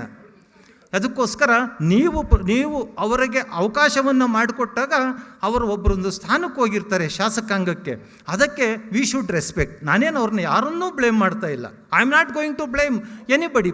ರಾಜಕಾರಣಿಗಳ ಬಗ್ಗೆ ನನಗೆ ಅಪಾರವಾದಂಥ ಒಂದು ನಂಬಿಕೆ, ಅಪಾರವಾದಂಥ ಒಂದು ವಿಶ್ವಾಸ ಇದೆ. ಆದರೆ ಇವತ್ತು ಅದೆಲ್ಲವೂ ಕೂಡ ಅದೇ ರಾಜಕಾರಣಿಗಳಿಂದ, ಅದೇ ಶಾಸಕರಿಂದ, ಅದೇ ಮಂತ್ರಿ ಮಹೋದಯರಿಂದ, ಅದೇ ಒಬ್ಬ ದೊಡ್ಡ ದೊಡ್ಡ ಅಧಿಕಾರಿಗಳಿಂದ ಇವತ್ತು ಹಾಳಾಗ್ತಾ ಇದೆ ವ್ಯವಸ್ಥೆ. ಇವತ್ತು ಹಸಿವಿನಿಂದ ಸಾವಾಗ್ತಾ ಇದೆ, ಹಸಿವಿನಿಂದ ಇವತ್ತು ಸಾವುಗಳಾಗ್ತಾ ಇದೆ. ಬಡತನ ಬಹಳವಾದಂಥ ಮಟ್ಟಕ್ಕೆ ಹೋಗ್ತಾ ಇದೆ. ನಮಗೆ ಗೊತ್ತಿಲ್ಲ ಕಾರಣ ಯಾಕೆ ಅಂದರೆ ಇದು ನಮಗೆ ಗೊತ್ತು, ವೀನೋ. ಇದಕ್ಕೆ ಹಾಗಾದ್ರೆ ಇದಕ್ಕೊಂದು ಹೆಂಗೆ ಬಡತನ ಜಾಸ್ತಿ ಆಗ್ತಾ ಇದೆ, ಬಡತನ ಹಂಗಾರೆ ಏನು ನಾವು ಯಾರು ಜೀವನ ಮಾಡ್ತಾ ಇಲ್ವ ಅಂತ ನೀವೆಲ್ಲ ಅನ್ಕೋಬೋದು.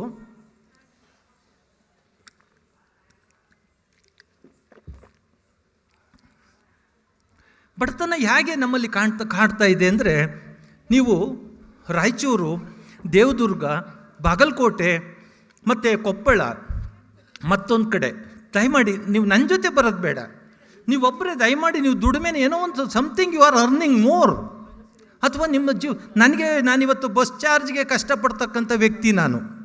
ನಾನು ಹೇಳಿದೆ, ನಾನು ಇಂಥ ಕಾರ್ಯಕ್ರಮಗಳನ್ನು ಬರೀ 750 ರೂಪಾಯಿಲಿ ನಾನು ಮಾಡ್ತೀನಿ. ಎಷ್ಟು ಹೇಳಿ, ನಿಮಗೆಲ್ಲ ಶಾಕ್ ಆಗ್ಬೋದು. 750 ರೂಪಾಯಿಲಿ ನಾನೊಂದು ಕಾರ್ಯಕ್ರಮವನ್ನು ಮಾಡ್ತೀನಿ. ಇಷ್ಟು ಜನ ಅಂದರೆ 4000 ಸಭಿಕರು ಸೇರಿದಾಗಲೂ ನಾನು 750 ರೂಪಾಯಿ 800 ರೂಪಾಯಿಲಿ ಕಾರ್ಯಕ್ರಮವನ್ನು ಮಾಡ್ತೀನಿ. ಹಂಗಂತ ಇವ್ರು ಮಾಡಿರೋದು ಇದು ಮಾಡಿದಾರಂತ ತುಂಬ ಅಚ್ಚುಕಟ್ಟ ಮಾಡಿದ್ದಾರೆ, ಚೆನ್ನಾಗಿದೆ, ಭಾಳ ನನಗೆ ಖುಷಿ ಆಯಿತು. ನಿಮಗೆಲ್ಲರಿಗೂ ಒಂದು ಅವೇರ್ನೆಸ್ ಕೊಡುವಂಥ ಒಂದು ಒಳ್ಳೆಯ ಉತ್ತಮವಾದಂಥ ಕೆಲಸವನ್ನು ನಮ್ಮ ಮಾನವ ಹಕ್ಕುಗಳ ಸಂರಕ್ಷಣಾ ಸಂಸ್ಥೆ ಮಾಡಿದೆ. ನನಗೆ I have no money. So ಆದರೆ ನಾವು ಹೇಳಿದ್ನಲ್ಲ, ಒಂದೊಂದು ಯೂನಿವರ್ಸಿಟಿಗಳಿಗೆ ತೊಗೊಂಡಾಗ ಆದರೆ ಅಲ್ಲಿ ಮಾಡೋದು ಯಾರನ್ನ, ಒಂದು ನನಗೆ ಇವಾಗ ಹೂವು ಕೊಟ್ಟರು, ಇದೊಂದು ಹೂವು, ಒಂದು ನಿಂಬೆಹಣ್ಣು, 4 ಜನ ನ್ಯಾಯಾಧೀಶರುಗಳನ್ನು ಕರೆಸ್ಕೊಳ್ತೀನಿ. ನಿಮ್ಮಗಳಿಗೆ ಒಂದು ವರ್ಕ್ಶಾಪನ್ನು ಕೊಡ್ತಕ್ಕಂಥದ್ದು.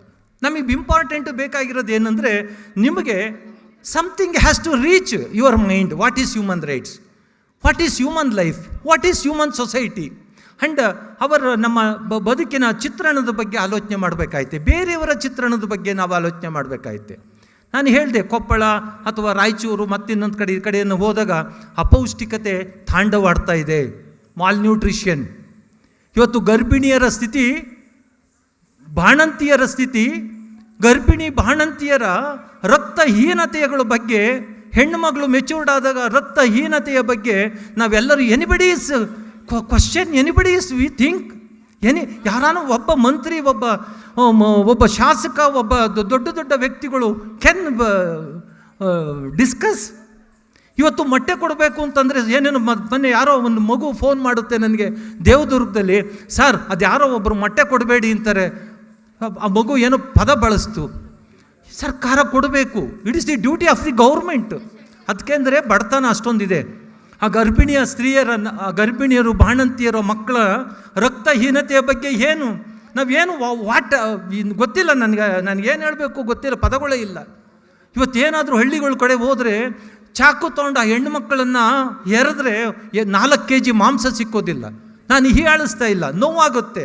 ನಮ್ಮ ತಾಯಂದಿರು, ನಮ್ಮ ಅಕ್ಕ ತಂಗಿದ್ರು, ನನ್ನ ಹೆಣ್ಮಕ್ಳು, ನನ್ನ ಮೊಮ್ಮಕ್ಕಳುಗಳು ಆ ಸ್ಟೇಜಲ್ಲಿದ್ದರೆ ನಾವು ಏನನ್ನು ನೋಡ್ಬೋದು.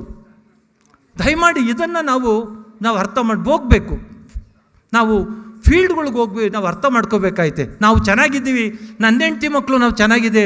ಇವತ್ತು ಏನು ನಾವು ಪೋಲಿಯೋವನ್ನು ನಾವು ಏನು ನಿರ್ಮೂಲನೆ ಮಾಡೋದು, ನಿಮ್ಮಲ್ಲಿ ದಯಮಾಡಿ once again I request you, malnutrition, ಅಪೌಷ್ಟಿಕತೆ ನಿರ್ಮೂಲನೆ ಮಾಡಲಿಕ್ಕೆ ನೀವೆಲ್ಲರೂ ಕೂಡ ಕೈ ಜೋಡಿಸಿ ದಯಮಾಡಿ. ಇವತ್ತು ಅಪೌಷ್ಟಿಕತೆ ನಿರ್ಮೂಲನೆ ಆಗದಲ್ಲೇ ಇದ್ದರೆ ಭಾರತ ದೇಶ ಬರೀ ಇನ್ನು ಕೆಲವು ಬೆರಳೆಣಿಕೆ ವರ್ಷದಲ್ಲಿ ಅಂಧಪಥಕ್ಕೆ ಹೋಗುತ್ತೆ, ಅಧೋಗತಿಗಿಳಿಯುತ್ತೆ. ಹೆಣ್ಣು ಮಕ್ಕಳನ್ನ ಸ್ಥಿತಿಗಳನ್ನು ನೀವು ಗ್ರೌಂಡ್ ಲೆವೆಲಲ್ಲಿ ನೋಡಬೇಕಾದ್ರೆ ನೀವು ನೋಡಬೇಕು. ಇವತ್ತು ಅವರಲ್ಲಿ ದೌರ್ಜನ್ಯಗಳು ಜಾಸ್ತಿ ಆಗ್ತಾ ಇರೋದ್ರ ಬಗ್ಗೆ ನಾವು ನೋಡ್ತಾ ಇದ್ದೀವಿ. ಅಂಗನವಾಡಿಗಳನ್ನು ಇವತ್ತು ನಾವು ಅಂಗನವಾಡಿಗೆ ಎಷ್ಟು ಜನ ಮಕ್ಕಳನ್ನ ನೀವು ಸೇರಿಸ್ತಾ ಇದ್ದೀವಿ. ಇವತ್ತು ನೀವು ಕಂಪೇರ್ ಮಾಡೋಣ, ನಾನು ನೀವೆಲ್ಲರೂ ಕೂಡ. ನಾನು ಬರೀ ಈ ಮೈಕ್ ಇಟ್ಕೊಂಡು ಭಾಷಣ ಮಾಡೋವಂಥದ್ದು ನನಗೆ ಭಾಳ ಕಡಿಮೆ. ನಾನು ಏನಿದ್ರು ಫೀಲ್ಡ್ಗೆ ಹೋಗ್ತೀನಿ. ಇಷ್ಟು ಟೈಮನ್ನು 3 ಅಂಗನವಾಡಿನೋ 3 ಗೌರ್ಮೆಂಟ್ ಸ್ಕೂಲ್ನೋ ಭೇಟಿ ಮಾಡ್ಬೋದು ಸಂದರ್ಭ ಬಂದರೆ ಅಂತ. ಆದರೆ ದಯಮಾಡಿ ನಿಮ್ಮ ಹತ್ರ ನಾನು ಹೇಳ್ತಾ ಇದ್ದೀನಿ, ಯಾವುದೇ ಒಬ್ಬ ಪ್ರತಿಷ್ಠಿತ ಮಂತ್ರಿ ಅಂತ ಏನಿರ್ತಾರೆ, ಆ ಮಂತ್ರಿಯ ಮಕ್ಕಳು ಕೂಡ ಊಟ ಮಾಡೋದಿಲ್ಲ ಅಂಥ ಪೌಷ್ಟಿಕ ಆಹಾರವನ್ನು ನಮ್ಮ ಅಂಗನವಾಡಿನಲ್ಲಿ ಕೊಡ್ತಾರೆ. ದಯಮಾಡಿ ಅಂಗನವಾಡಿಗಳಿಗೆ ನಿಮ್ಮ ಮಕ್ಕಳನ್ನು ಸೇರಿಸಿ. ಆ ಕಾನ್ವೆಂಟ್ಗಳು ಅಥವಾ ಇನ್ಯಾವುದೋ ಇನ್ನೂ ಏನೋ ಹೇಳ್ತಾರಲ್ಲ, ಮಕ್ಕಳು ಹುಟ್ಟಿ 3 ವರ್ಷ ಆದಮೇಲೆ ಸೇರಿಸ್ತಾರಲ್ಲ, ಅಂಥವಕ್ಕೆ ನಿಮ್ಮ ಮಕ್ಕಳನ್ನು ದಯಮಾಡಿ ಕಳಿಸ್ಬೇಡಿ. Please don't join. ನಿಮ್ಮ ಉತ್ತಮವಾದಂಥ ಶಿಕ್ಷಣ ಅಂಗನವಾಡಿಗಳಲ್ಲಿ ಸಿಗ್ತದೆ, ಸರ್ಕಾರಿ ಶಾಲೆಯಲ್ಲಿ ಸಿಗ್ತದೆ. ನಾನು ಇದನ್ನು ಘಂಟಾಘೋಷವಾಗಿ ನಾನು ಹೇಳ್ತಾ ಇದ್ದೀನಿ. ಇವತ್ತು 16,000 ಸರ್ಕಾರಿ ಶಾಲೆಗಳು ಮುಚ್ಚಲಿಕ್ಕೆ ಕಾರಣ ಇದೇ ನಿಮ್ಮ ರಾಜಕಾರಣಿಗಳು, ಇದೇ ನಿಮ್ಮ ಮಂತ್ರಿಗಳು, ಇದೇ ನಿಮ್ಮ IAS ಅಧಿಕಾರಿಗಳು. ಕಾರಣ ಏನು ಅಂದರೆ ಆ ಶಿಕ್ಷಕರಲ್ಲಿರ್ತಕ್ಕಂಥ ಗುಣಮಟ್ಟವನ್ನು ತಗೋತಾ ಇಲ್ಲ. ನಾವೆಲ್ಲರೂ ಕೂಡ ಇವತ್ತು ಕನ್ನಡ, ನಿಮ್ಗೆ ಗೊತ್ತಿದೆ 3.75% ಮನೆ ಅನಲೈಸ್ ಆಗಿದೆ. ಇವತ್ತು ಕನ್ನಡನೂ ಕೂಡ ಆಗ್ತಾ ಇಲ್ಲ. It is also violation. Kannada ಭಾಷೆ ಇವತ್ತೆಲ್ಲೋ ಮೂಲೆ ಸೇರ್ತಾ ಇದೆ ಅಂದರೆ ಅದು ಕೂಡ ಅಷ್ಟೇ. ಅದರಿಂದ ನಾವು ಎಲ್ಲ ರೀತಿಯನ್ನು ಕೂಡ ಪ್ರತಿಯೊಂದು ಕ್ಷೇತ್ರದಲ್ಲೂ ಕೂಡ ನಾವು ಗಮನವನ್ನು ನೋಡ್ತಾ ಇದ್ದೀವಿ. ಬಂಧುಗಳೇ, ಮಾನವ ಹಕ್ಕು, ನಾನು ಕೆಲವೊಂದು ಎಕ್ಸಾಂಪಲ್ಸು ತಮಗೆ ಯಾಕೆ ಮಾಲ್ನ್ಯೂಟ್ರಿಷನ್ನು, ಮಕ್ಕಳುಗಳು ಮತ್ತೆಲ್ಲ ನಾನು ತಮ್ಮ ಗಮನಕ್ಕೆ ತೊಗೊಂಬಂದೆ ಅಂದರೆ, ಇವತ್ತು ಬರೀ ಯಾರೋ ಉಳ್ಳವರ ಮನೆಯಲ್ಲಿ ಮಾತ್ರ ಇವತ್ತು ಬದುಕು ಸಾಗ್ತಾ ಇದೆ. ಗ್ರಾಮೀಣ ಪ್ರದೇಶದ ಜನಗಳ ಒಂದು ಬದುಕನ್ನು ನೀವೆಲ್ಲರೂ ಕೂಡ ಅರ್ಥ ಮಾಡ್ಕೋಬೇಕಾಗಿದೆ. ಗ್ರಾಮೀಣ ಬದುಕು ನಾವು ನೋಡ್ತಾ ಇಲ್ಲ. ನಾವು ಪ್ರತಿ ಕ್ಷಣವೂ 100 ರೀತಿಯಲ್ಲಿ ಮಾನವ ಹಕ್ಕುಗಳ ಉಲ್ಲಂಘನೆ, 75 ವರ್ಷ ಕಳೆದರೂ ಕೂಡ ಮಾನವ ಹಕ್ಕುಗಳ ಉಲ್ಲಂಘನೆ ಜಾಸ್ತಿ ಆಗ್ತಾ ಇದೆ ಹೊರತು ಸ್ವಾತಂತ್ರ್ಯ ಬಂದರೂ ಕೂಡ ಮಾನವ ಹಕ್ಕುಗಳ ಉಲ್ಲಂಘನೆ ಕಡಿಮೆ ಆಗ್ತಾನೇ ಇಲ್ಲ. ಇವತ್ತು ಯಾವುದೇ ಇಲಾಖೆಗೆ ಹೋಗಲಿ ಭ್ರಷ್ಟಾಚಾರಗಳು ಜಾಸ್ತಿ ಆಗ್ತಾ ಇದೆ. ಒಬ್ಬ ಸುಲಭವಾದ ಮನುಷ್ಯ ತಗೊಳ್ಳೋಕ್ಕಾಗ್ತಾ ಇಲ್ಲ. ನಾನು ಬಹಳ ಜನ ಕೇಳ್ತಾ ಇರ್ತೀನಿ, ಯಾರಾನು ಒಬ್ಬರು ಬಲಾಢ್ಯರು ಇರ್ತಾರೆ, ರಾಜಕೀಯವಾಗೋ ಇನ್ಯಾವುದೋ ರೀತಿಯಲ್ಲಿ ಬಹಳ ಜನ ಬೇರೆ ಬೇರೆ ರೀತಿಯಲ್ಲಿ ಗುರುತಿಸ್ಕೊಂಡಿರ್ತಾರೆ ಬಲಾಢ್ಯತನವನ್ನು. ಅಂಥವ್ರಿಗೆಲ್ಲ ನಾನು ಕರೆದು ಹೇಳಿದ್ದೀನಿ, ದಯಮಾಡಿ ಇದನ್ನು ಬಿಡಿ. ದಯಮಾಡಿ go and give some service to human society. ಮಾನವೀಯ ಗುಣಗಳನ್ನು, ಮಾನವೀಯ ಅರ್ಥಗಳನ್ನು, ಮಾನವೀಯ ಮೌಲ್ಯಗಳನ್ನು ಮರ್ತೋಗ್ತಾ ಇರೋದ್ರನ್ನ ನೀವೆಲ್ಲರೂ ಕೂಡ ಕೈ ಜೋಡಿಸಿ. ಆವಾಗ ನಮ್ಮ ಮಾನವ ಹಕ್ಕುಗಳ ರಕ್ಷಣೆ ಮತ್ತು ಸಂರಕ್ಷಣೆಗಳು ಬರ್ತದೆ. ಗಿಡ ಮರಗಳನ್ನು ಬೆಳೆಸ್ತಕ್ಕಂಥದ್ದು, ಕೆರೆ ಕಟ್ಟೆಗಳನ್ನು ಉಳಿಸ್ತಕ್ಕಂಥದ್ದು, ಇದು ಕೂಡ ಇವೆಲ್ಲವೂ ಕೂಡ ಒತ್ತುವರಿಗಳಾದಾಗ ಅದು ಕೂಡ ಮಾನವ ಹಕ್ಕುಗಳ ಉಲ್ಲಂಘನೆಗಳಾಗ್ತದೆ. ಪರಿಸರಗಳು ಹಾಳಾಗ್ತಾ ಇದೆ. ಇವತ್ತು ಬೆಂಗಳೂರು, ಡೆಲ್ಲಿ ಏನಾಗ್ತಾ ಇದೆ ಅನ್ನೋದು ನಿಮಗೆಲ್ಲರಿಗೂ ಗೊತ್ತಿದೆ. ಆದರೆ ಯಾರಾದರೂ ಒಬ್ಬರು ಒಂದು ಮರ ಕಡ್ದಾಗ, ಒಂದು ಕೊಂಬೆ ಕಡ್ದಾಗ ಪ್ರಶ್ನೆ ಮಾಡ್ತಕ್ಕಂಥ ವ್ಯಕ್ತಿ ಯಾರಾದರೂ ಇದ್ದೀರಾ? ಅಧಿಕಾರಿಗಳು ಹೇಳ್ತಾರೆ ಅವರನ್ನು ತಪ್ಪಿಸ್ಕೊಳ್ಳೋಕ್ಕೆ, ಆದರೆ ಪ್ರಶ್ನೆ ಮಾಡ್ತಕ್ಕಂಥ ಮನಸ್ಥಿತಿಯನ್ನು ದಯಮಾಡಿ ಎಲ್ಲರೂ ಕೂಡ ಜಗಳ ಮಾಡಿ ಅಶಾಂತಿಯಿಂದ ವರ್ತಿಸಿ ಅಥವಾ ಗಲಭೆ ಎಬ್ಬರಿಸಿ ಅಂತ ನಾನು ಹೇಳ್ತಾ ಇಲ್ಲ. ನಾನು ಅದರಿಂದ ಭಾಳ ದೂರ. ಯಾಕೆಂದರೆ 1948 ಹೇಳ್ಬಿಟ್ಟಿದೆ, ಈಗ ಆಗಿರೋ ಅನಾಹುತ ಸಾಕು, ಇನ್ಮೇಲಾದರೂ ಘರ್ಷಣೆಗಳು ಬೇಡ ಅಂತ. ಅದನ್ನೇ ನಾವು ಇವತ್ತು ಮಾಡಬೇಕಾಗಿದೆ ನಾವೆಲ್ಲರೂ ಕೂಡ. ಅದರಿಂದ ಅಧಿಕಾರಿಗಳ ಮಟ್ಟದಲ್ಲೂ ಕೂಡ ಮತ್ತು ರಾಜಕಾರಣಿಗಳ ಮಟ್ಟದಲ್ಲಿ ಇವತ್ತೆಲ್ಲ ಹಾಳಾಗ್ತಾ ಇರೋದೇ ಶಾಸಕಾಂಗದಿಂದ. ನಾನು ನೇರವಾಗಿ ಹೇಳ್ತೀನಿ, ಅದರಲ್ಲಿ ಯಾರೂ ಕೂಡ ನಾನು ಸರಿ ಅಂತ ಹೇಳ್ತಕ್ಕಂಥ ಒಬ್ಬ ವ್ಯಕ್ತಿ, ಒಬ್ಬ ಶಾಸಕ, ಒಬ್ಬ ಶ್ರೀ ಸಾಮಾನ್ಯ ಮತದಾರರನ್ನ ಮನೆಗೆ ಹೋಗಿ ತನ್ನ ಅಳಿಲು ತನ್ನ ಕಷ್ಟ ಸುಖಗಳನ್ನು, ಅವರ ಕಷ್ಟ ಸುಖ ಹೇಳಿರ್ತಕ್ಕಂಥ ಒಂದು ಎಕ್ಸಾಂಪಲ್ ಯಾರನ್ನಾರು ಒಬ್ಬರನ್ನು ತೋರಿಸ್ಲಿ ಅವ್ರುಗಳು. ಯಾಕೆಂದರೆ ಬಿಕಾಸ್ ಐ ನೋ ಪ್ರತಿಯೊಂದರಲ್ಲೂ ಕೂಡ ನಾವು ಹೋಗಿರ್ತೀವಿ. ಇವತ್ತು ಹಾಗಾದ್ರೆ ನೋಡಿ, ಇವಾಗ ವಿಧಾನಸೌಧ ನಿಮಗೆ ಹೇಳ್ತೀನಿ, ಅಂಗವಿಕಲರು ವಿಕಲಚೇತನರು ಅವ್ರಿಗೆ ಬ್ಯಾರಿಯರ್ ಫ್ರೀ ಟಾಯ್ಲೆಟ್ ಕೊಡಬೇಕು ಅನ್ನೋದು ಅದು it is basic fundamental right. ಎಷ್ಟು ಜನಕ್ಕೆ ಗೊತ್ತಿದೆ? ನಿಮ್ಮಲ್ಲಿ ಗೊತ್ತಿದೆಯಾ ಬ್ಯಾರಿಯರ್ ಫ್ರೀ ಟಾಯ್ಲೆಟ್ ಅಂದರೆ? ಗೊತ್ತಿಲ್ಲ ಅನಿಸುತ್ತೆ. ಆದರೆ ವಿಕಲಚೇತನರಿಗೆ ಬೇಸಿಕ್ಕಾಗಿ ಬ್ಯಾರಿಯರ್ ಫ್ರೀ ಟಾಯ್ಲೆಟ್ ಕೊಡಬೇಕು. ನೀವು ಕಾಣಂಗೆ ವಿಧಾನಸೌಧದಲ್ಲಿ ಇದೆಯಾ, MS ಬಿಲ್ಡಿಂಗ್ನಲ್ಲಿ ಇದೆಯಾ, ಅಥವಾ ರೈಲ್ವೆ ಸ್ಟೇಷನಲ್ಲಿ ಇದೆಯಾ, ಅಥವಾ ಯಾವುದೋ ಜನರಲ್ ಪೋಸ್ಟ್ ಆಫೀಸಲ್ಲಿ ಇದೆಯಾ, ಅಥವಾ ಯಾವುದೋ ಒಬ್ಬ ಮುಖ್ಯಮಂತ್ರಿ ಮನೆಯಲ್ಲಿ ಇದೆಯಾ, ಅಥವಾ ಯಾವುದೋ ಶಾಸಕರ ಭವನದಲ್ಲಿ ಇದೆಯಾ? Tell me. ಇಲ್ಲ, ಗೊತ್ತಿಲ್ಲ. ನೋಡಿ, ಯಾಕಿದನ್ನೆಲ್ಲ ತಮ್ಗೆ ಹೇಳ್ತಾ ಇದ್ದೀನಿ ಅಂತಂದರೆ, ಏನಪ್ಪ ಇದು ಹ್ಯೂಮನ್ ರೈಟ್ಸ್ಗೂ ಅಂಗವಿಕಲರ ಟಾಯ್ಲೆಟ್ಗೂ ಏನಪ್ಪ ಸಂಬಂಧ? ಇಟ್ ಈಸ್ ಅಫೆನ್ಸ್, ಅಪರಾಧ. 1996 ವಿಕಲಚೇತನರ ಅಧಿನಿಯಮ, ಕೇಂದ್ರ ಅಧಿನಿಯಮದ ಪ್ರಕಾರ ಇಟ್ ಈಸ್ ಅಫೆನ್ಸ್. ಅಲ್ಲಿರ್ತಕ್ಕಂಥ ಒಬ್ಬ ಡಿ ಸಿನೋ, ಅಲ್ಲಿರ್ತಕ್ಕಂಥ ಒಬ್ಬ ಮಂತ್ರಿನೋ, ಅಲ್ಲಿರ್ತಕ್ಕಂಥ ಒಬ್ಬ DPR ಸೆಕ್ರೆಟ್ರಿನೋ ಅದ್ರ ಮೇಲೆ ಕೇಸನ್ನು ಫೈಲ್ ಮಾಡ್ಬೋದು, ಕ್ರಿಮಿನಲ್ ಕೇಸನ್ನು ಫೈಲ್ ಮಾಡ್ಬೋದು. ಇದು this are all the things how human rights are violated in ನಮ್ಮ ಏನು ನಿಜ ಜೀವನದಲ್ಲೂ ಕೂಡ ಆಗ್ತಾ ಇದೆ ಅನ್ನೋದ್ರ ಬಗ್ಗೆ. ಅದರಿಂದ ನಾವು ಹೇಳ್ಕೊಳ್ಳೋಕೆ ಹೋದರೆ ಇವೆಲ್ಲ ಎಕ್ಸಾಂಪಲ್ಲೇ 10 ಕೊಡ್ತಾ ಇದ್ದೀನಿ ಅಂದರೆ ಅರ್ಥ ಮಾಡ್ಕೊಳ್ಳಿ. ಈ ಎಕ್ಸಾಂಪಲ್ ಅಂದರೆ ಇವು ಸಾಧ್ಯನಾ? ಖಂಡಿತ ಸಾಧ್ಯ.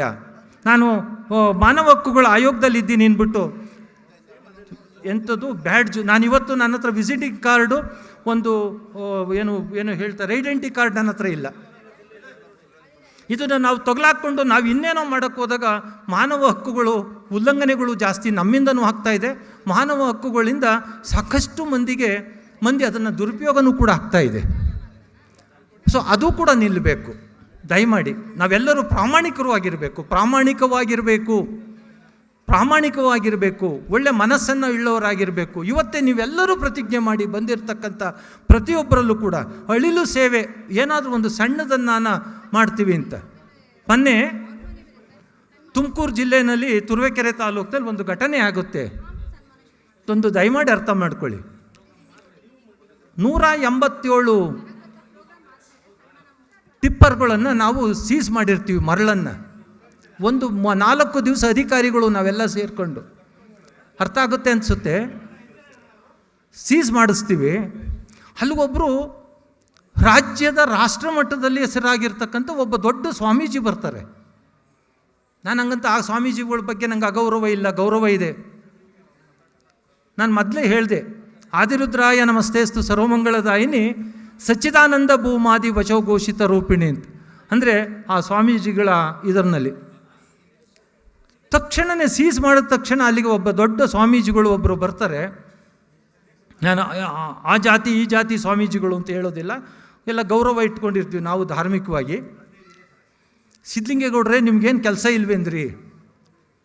ಅಲ್ಲಿ IAS ಆಫೀಸರ್ಸ್ ಇದ್ದಾರೆ, KAS ಆಫೀಸರ್ಸ್ ಇದ್ದಾರೆ, ಮೈನ್ಸ್ ಆ್ಯಂಡ್ ಜ್ಯುವೆಲಜಿನವ್ರು ಇದ್ದಾರೆ, ಫಾರೆಸ್ಟ್ ಡಿಪಾರ್ಟ್ಮೆಂಟ್ನವ್ರು ಇದ್ದಾರೆ, ಇನ್ನು ಸೋ ಮೆನಿ ಡಿಫ್ರೆಂಟ್ ಡಿಪಾರ್ಟ್ಮೆಂಟ್ಸ್ ಇದ್ದಾರೆ. ನಿಮ್ಗೇನು ಕೆಲಸ ಇಲ್ವೇಂದ್ರಿ ಅಂತ. ಅಲ್ಲ ಸ್ವಾಮೀಜಿ, ಇಷ್ಟೊಂದು ಮರಳು ಹೋಗ್ತಾ ಇದೆಯಲ್ಲ ರೀ, ನಮ್ಮಲ್ಲಿ ನಾವೊಂದು ದೇವಸ್ಥಾನ ಕಟ್ತಾ ಇದ್ದೀವಿ, ಅಲ್ಲಿಗೆ ತಂದಿದ್ದರು, ನೀವು ಇದೇನ್ರಿ ಇದು ಅಂತಂದ್ರು. ನಾವು ಇದು ಬೆಳಗು ಎತ್ತು ಮಗನ ಬೆಳಗ್ಗೆ ಎದ್ದು ನಾಯಿ ಹೊತ್ಕೊಂಡು ಹೋಯ್ತು ಅನ್ನಂಗೆ ಆಗೋಯ್ತು. ಬೆಳಗು ಎತ್ತು ಮಗನ ನಾಯಿ ಬೆಳಗ್ಗೆ ಎತ್ಕೊಂಡು ಹೋಯ್ತು ಅನ್ನಂಗೆ ಎಷ್ಟು ನೋವಾಯಿತು. ಯಾಕಪ್ಪ ನಾವು ಈ ಕೆಟ್ಟ ಸ್ವಾರ್ಥತೆ ನಮ್ಮಲ್ಲಿ ಯಾಕೆ ಐತೆ? ಇರೋದನ್ನು ಹೇಳಿ ಏನು ಕಳ್ಕೊಂಡಿರ್ತಕ್ಕಂಥದ್ದೇನು? ಒಬ್ಬ ಅಧಿಕಾರಿಗೆ ಬುದ್ಧಿ ಬರ್ತದೆ. ಆಮೇಲೆ ನಾನು ಹೇಳಿದೆ, ಸ್ವಾಮೀಜಿ ಅಲ್ಲೇ ಒಂದು ಈ ಮರಳನ್ನ ಹಿಡೀರಿ ಕೈಗೆ ಅಂದೆ. ನೋಡಿ, ಇದನ್ನು ಯಾಕೆ ಹೇಳ್ತಾ ಇದ್ದೀನಿ, ನಿಮ್ಮಲ್ಲಿ ಬರಬೇಕು. ದಯಮಾಡಿ ಕೈ ಮುಗಿತೀನಿ ನಿಮ್ಮ ಹತ್ರ. ನಾನು ಅವರಿಗೆ ಕೈಗೆ ಹಿಂಗೆ ಕೊಟ್ಟೆ, ಈ ಒಂದು ಇಡೀ ಮರಳನ್ನು ಉತ್ಪಾದನೆ ಮಾಡೋ ಶಕ್ತಿ ಜಗತ್ತಿನಲ್ಲಿ ಯಾರಿಗಿದೆ ಕರ್ಕೊಂಬನ್ನಿ ಅಂತ.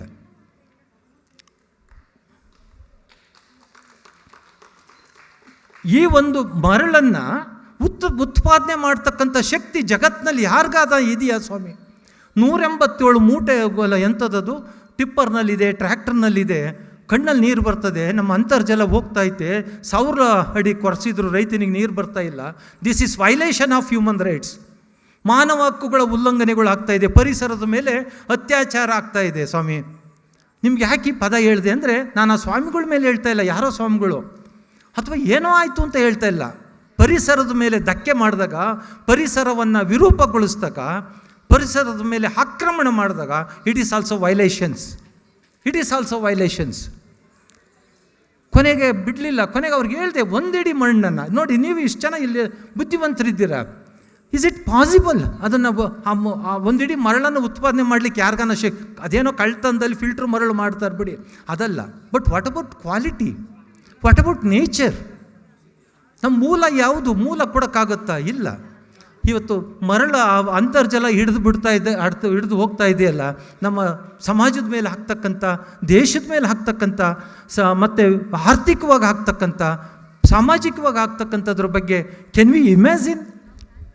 ನಾವು ಊಹೆ ಮಾಡಲಿಕ್ಕೆ ಆಗ್ತಾ ಇದೆಯಾ? ನಮ್ಮಲ್ಲಿ ಮಾಡ್ತಾ ಇಲ್ಲ. ನಾವು ಮಾಡ್ತಾ ಇಲ್ಲ, ಖಂಡಿತ ಇಲ್ಲ. ನಮ್ಮನ್ನು ನಾವು ಆತ್ಮಾವಲೋಕನ ಮಾಡ್ಕೊಳ್ಳೋದ್ರ ಜೊತೆಗೆ ನಾವು ನಮ್ಮನ್ನು ನಾವೇ ಇವತ್ತು ಆತ್ಮಹತ್ಯೆ ಮಾಡ್ಕೊಳ್ತಕ್ಕಂಥ ಸ್ಥಿತಿ ಇದೆ. What about next generation? ಇವತ್ತು ನೀವೆಲ್ಲರೂ ಕೂಡ ಮಾನವ ಹಕ್ಕುಗಳ ಮುಂದಿನ ಪೀಳಿಗೆಗೆ, ನಿಮ್ಮ ಮಕ್ಕಳು, ನಿಮ್ಮ ಮೊಮ್ಮಕ್ಕಳು, ನಿಮ್ಮ ಮೊಮ್ಮಕ್ಕಳಿಗೆ ನೀವು ಮಾಡಿರೋ ಆಸ್ತಿ ಝೀರೋ. ಚೆನ್ನಾಗಿ ತಿಳ್ಕೊಳ್ಳಿ.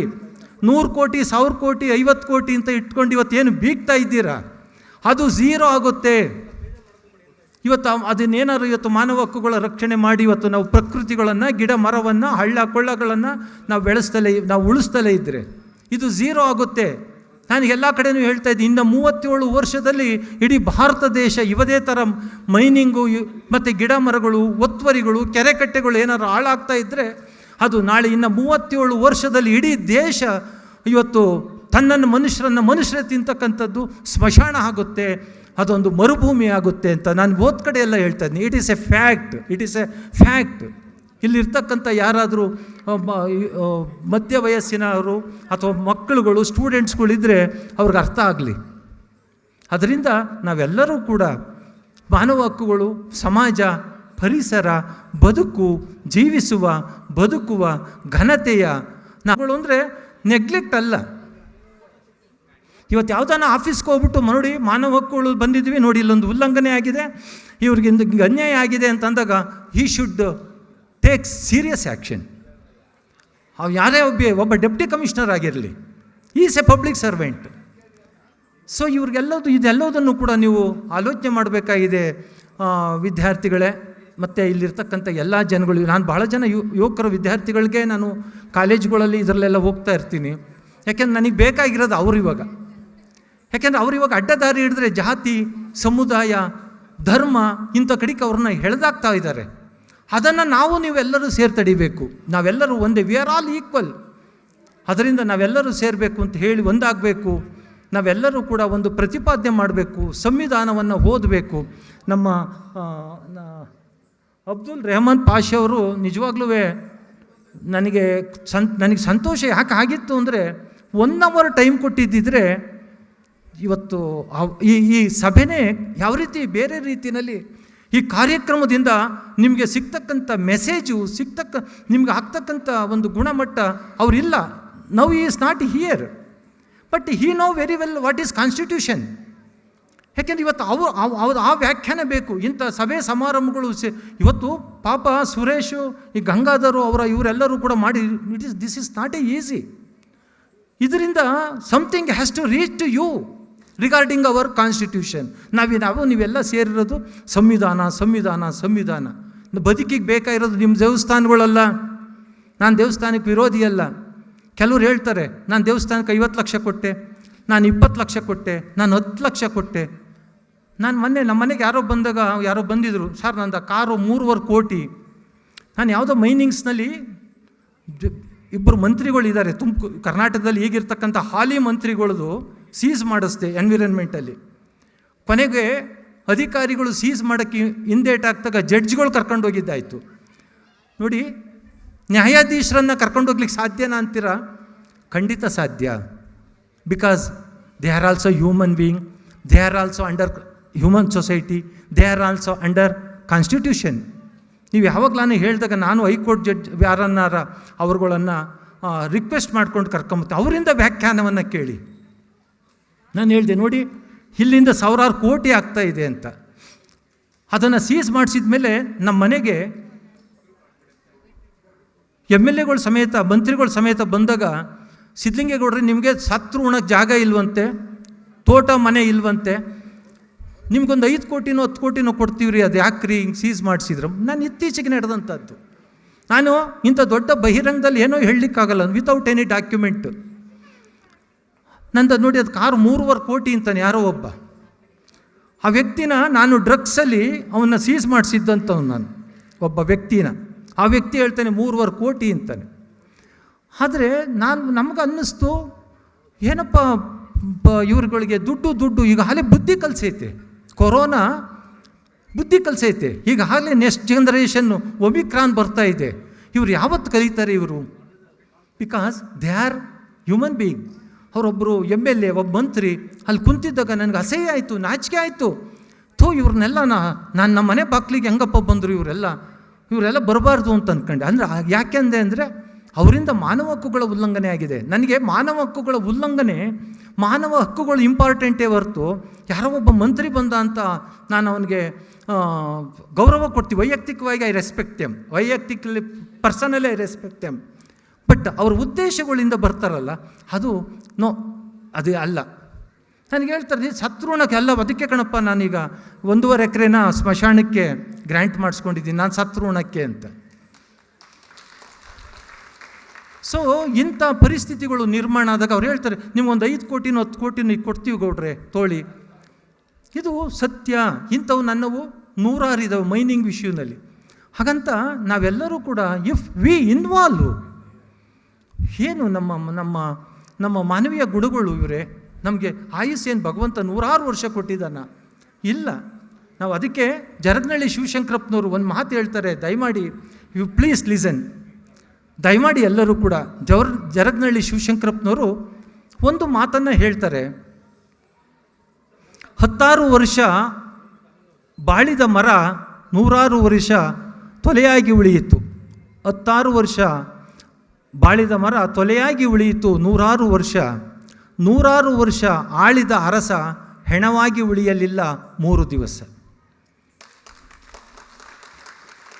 ನಮಗೆ ಇನ್ಯಾವ ಭಗವದ್ಗೀತೆ ಬೇಕು, ಯಾವ ಕುರಾನ ಬೇಕು, ಯಾವ ಬೈಬಲ್ ಬೇಕು? ಸೊ ಅವರು ಸಂವಿಧಾನದ ವ್ಯಾಪ್ತಿಯಲ್ಲೇ ಈ ಮಾತು ಹೇಳ್ತಾರೆ. 2002ನೇ ಇಸ್ವಿನಲ್ಲಿ ಒಂದು ಕರ್ನಾಟಕ ವನ ಸಂರಕ್ಷಣಾ ಘಟಕ ಅಂತ ಒಂದು ಇದು ನಡೆಯುತ್ತೆ ಬೆಂಗಳೂರು ಯೂನಿವರ್ಸಿಟಿನಲ್ಲಿ. ತಿಮ್ಮೇಗೌಡ ಅಂತ ನೀವು ಇಷ್ಟು ಚಂದಲ್ಲಿ ಗೊತ್ತಿರಬೇಕು, ಅವರು ವೈಸ್ ಚಾನ್ಸಲರ್ ಇರ್ತಾರೆ. ನಾನು ಕುಲಪತಿಯವರು. Thank you. ಆ ಸಂದರ್ಭದಲ್ಲಿ ನಾನು ಹೋದಾಗ ಅಲ್ಲಿ ಗಿಡಗಳು ನೆಡ್ತಿದ್ದಾಗ ಅವರೊಂದು ಮಾತು ಹೇಳಿದ್ರು, 16 ವರ್ಷ ಬಾಳಿದ ಮರ ತೊಲೆಯಾಗಿ ಉಳಿಯಿತು 100 ವರ್ಷ. 100 ವರ್ಷ ಆಳಿದ ಅರಸ ಹೆಣವಾಗಿ ಉಳಿಯಲಿಲ್ಲ 3 ದಿವಸ. ಎಂಥ ಅದ್ಭುತವಾದಂಥದ್ದು! ಯಾವ ಗ್ರಂಥಕ್ಕೆ ಇವ ಪದಗಳನ್ನು ನಾವು ವೆನ್ ವಿ ಕಂಪೇರ್ ಟು ಯಾವುದೇ ಒಬ್ಬ ಶ್ರೀಮಂತ ಒಬ್ಬ ಇವನಿಗೆ ಹೋಲಿಸ್ಕೊಳ್ಳಿಕ್ಕಾಗುತ್ತಾ? ನೋ. ಅವರು ಹೇಳಿದ್ದು ಮನುಕುಲದ ಒಳಿತಿಗಾಗಿ, ಮಾನವ ಹಕ್ಕುಗಳ ರಕ್ಷಣೆಗಾಗಿ ಹೇಳಿದ್ದು. This is human rights. ಹಾಗಂತ ಅದನ್ನು ನಾವೆಲ್ಲರೂ ಕೂಡ ನಾವು ಆಲೋಚನೆ ಮಾಡಬೇಕಾಗಿತ್ತೆ. ನಮ್ಮ ಸಂವಿಧಾನವನ್ನು ನಾವೆಲ್ಲರೂ ಕೂಡ ಆಲೋಚನೆ ಮಾಡಬೇಕಾಗಿತ್ತೆ. ದಯಮಾಡಿ ನೀವು ಇವತ್ತು ಸಾಕಷ್ಟು ಮಂದಿ ಬಂದಿದ್ದೀರ.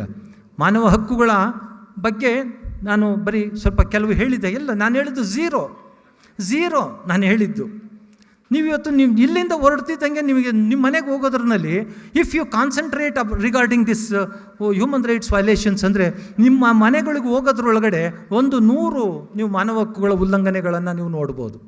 If you are concentration in your heart, that is human rights. ಇವತ್ತು ಜೊತೆಗೆ ನಾನು ಇಷ್ಟೊತ್ತು ಮತ್ತೆ ನಿಮಗೊಂದು ಮಾತು ಹೇಳಿದೆ ಆವಾಗಲೇ.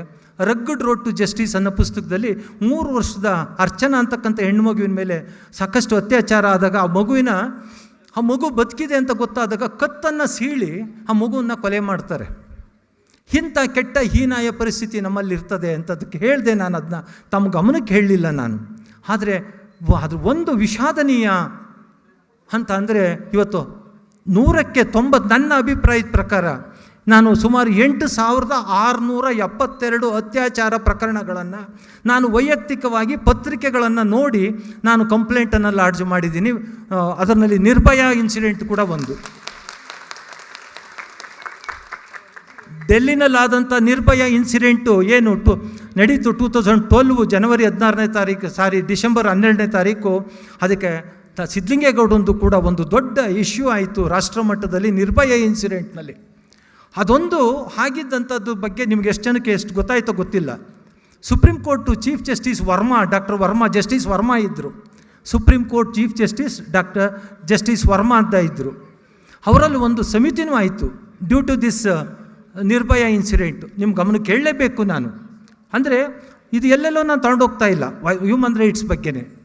ಕೊನೆಗೆ ಅದನ್ನು ಆದಾಗ ನಾನು ವರ್ಮಾ ಸಮಿತಿನವ್ರಿಗೆ, ಸುಪ್ರೀಂ ಕೋರ್ಟು ನಂತರ ಬಂದಂಥ ಚೀಫ್ ಜಸ್ಟಿಸ್ ಅವ್ರಿಗೆ personally I requested one more letter.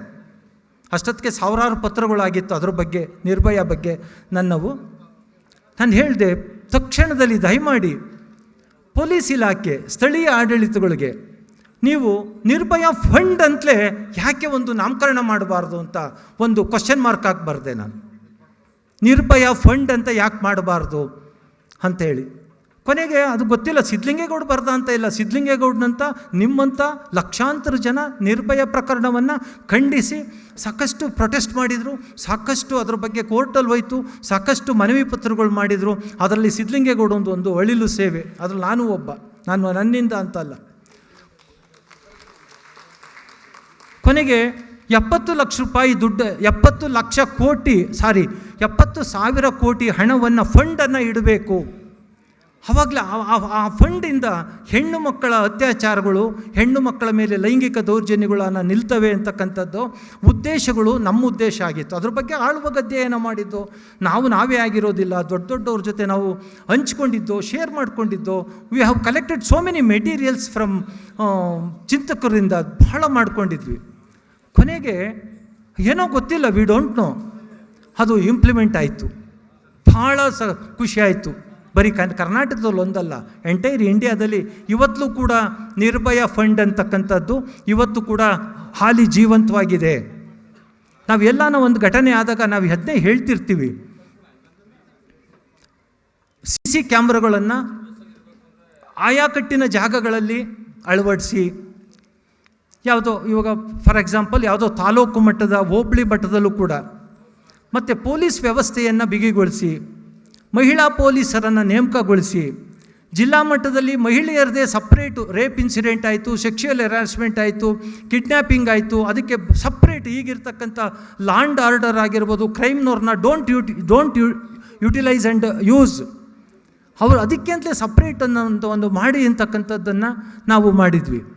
ಮತ್ತು ಗಾರ್ಮೆಂಟ್ಸ್ನಲ್ಲಿ ಇರ್ತಕ್ಕಂಥ ಹೆಣ್ಣುಮಕ್ಕಳಿಗೆ ಬಟ್ಟೆಗಳನ್ನು ಬದಲಾಯಿಸ್ಕೊಳ್ತಕ್ಕಂಥ ಅವ್ರುಗಳಿಗೆ ಮಂತ್ಲಿ ಕೋರ್ಸ್ ಆದಂಥ ಸಂದರ್ಭದಲ್ಲಿ ಅವರು 1 ಅವರೋ 10 ಮಿನಿಟ್ಸು 5 ಮಿನಿಟ್ಸು 15 ಮಿನಿಟ್ಸು ರೆಸ್ಟ್ ತಗೊಳ್ಳಿ ಅಂತಕ್ಕಂಥದ್ದು ಮಾಡಲಿಕ್ಕೆ ಸಪ್ರೇಟ್ ವಿಶೇಷ ಕೊಠಡಿಗಳನ್ನು ಮಾಡಿ, ಪೊಲೀಸ್ ಠಾಣೆಗಳಲ್ಲೂ ಕೂಡ ಮಾಡಿ, ಹೆಚ್ಚಿಗೆ ಮಹಿಳೆಯರು ಇರ್ತಕ್ಕಂಥ ಜಾಗಗಳಲ್ಲಿ ಅವರಿಗೆ ವಿಶೇಷವಾದಂಥ ಸೌಲಭ್ಯಗಳನ್ನು ಕಳಿಸಿ. ಯಾತರಿಂದ?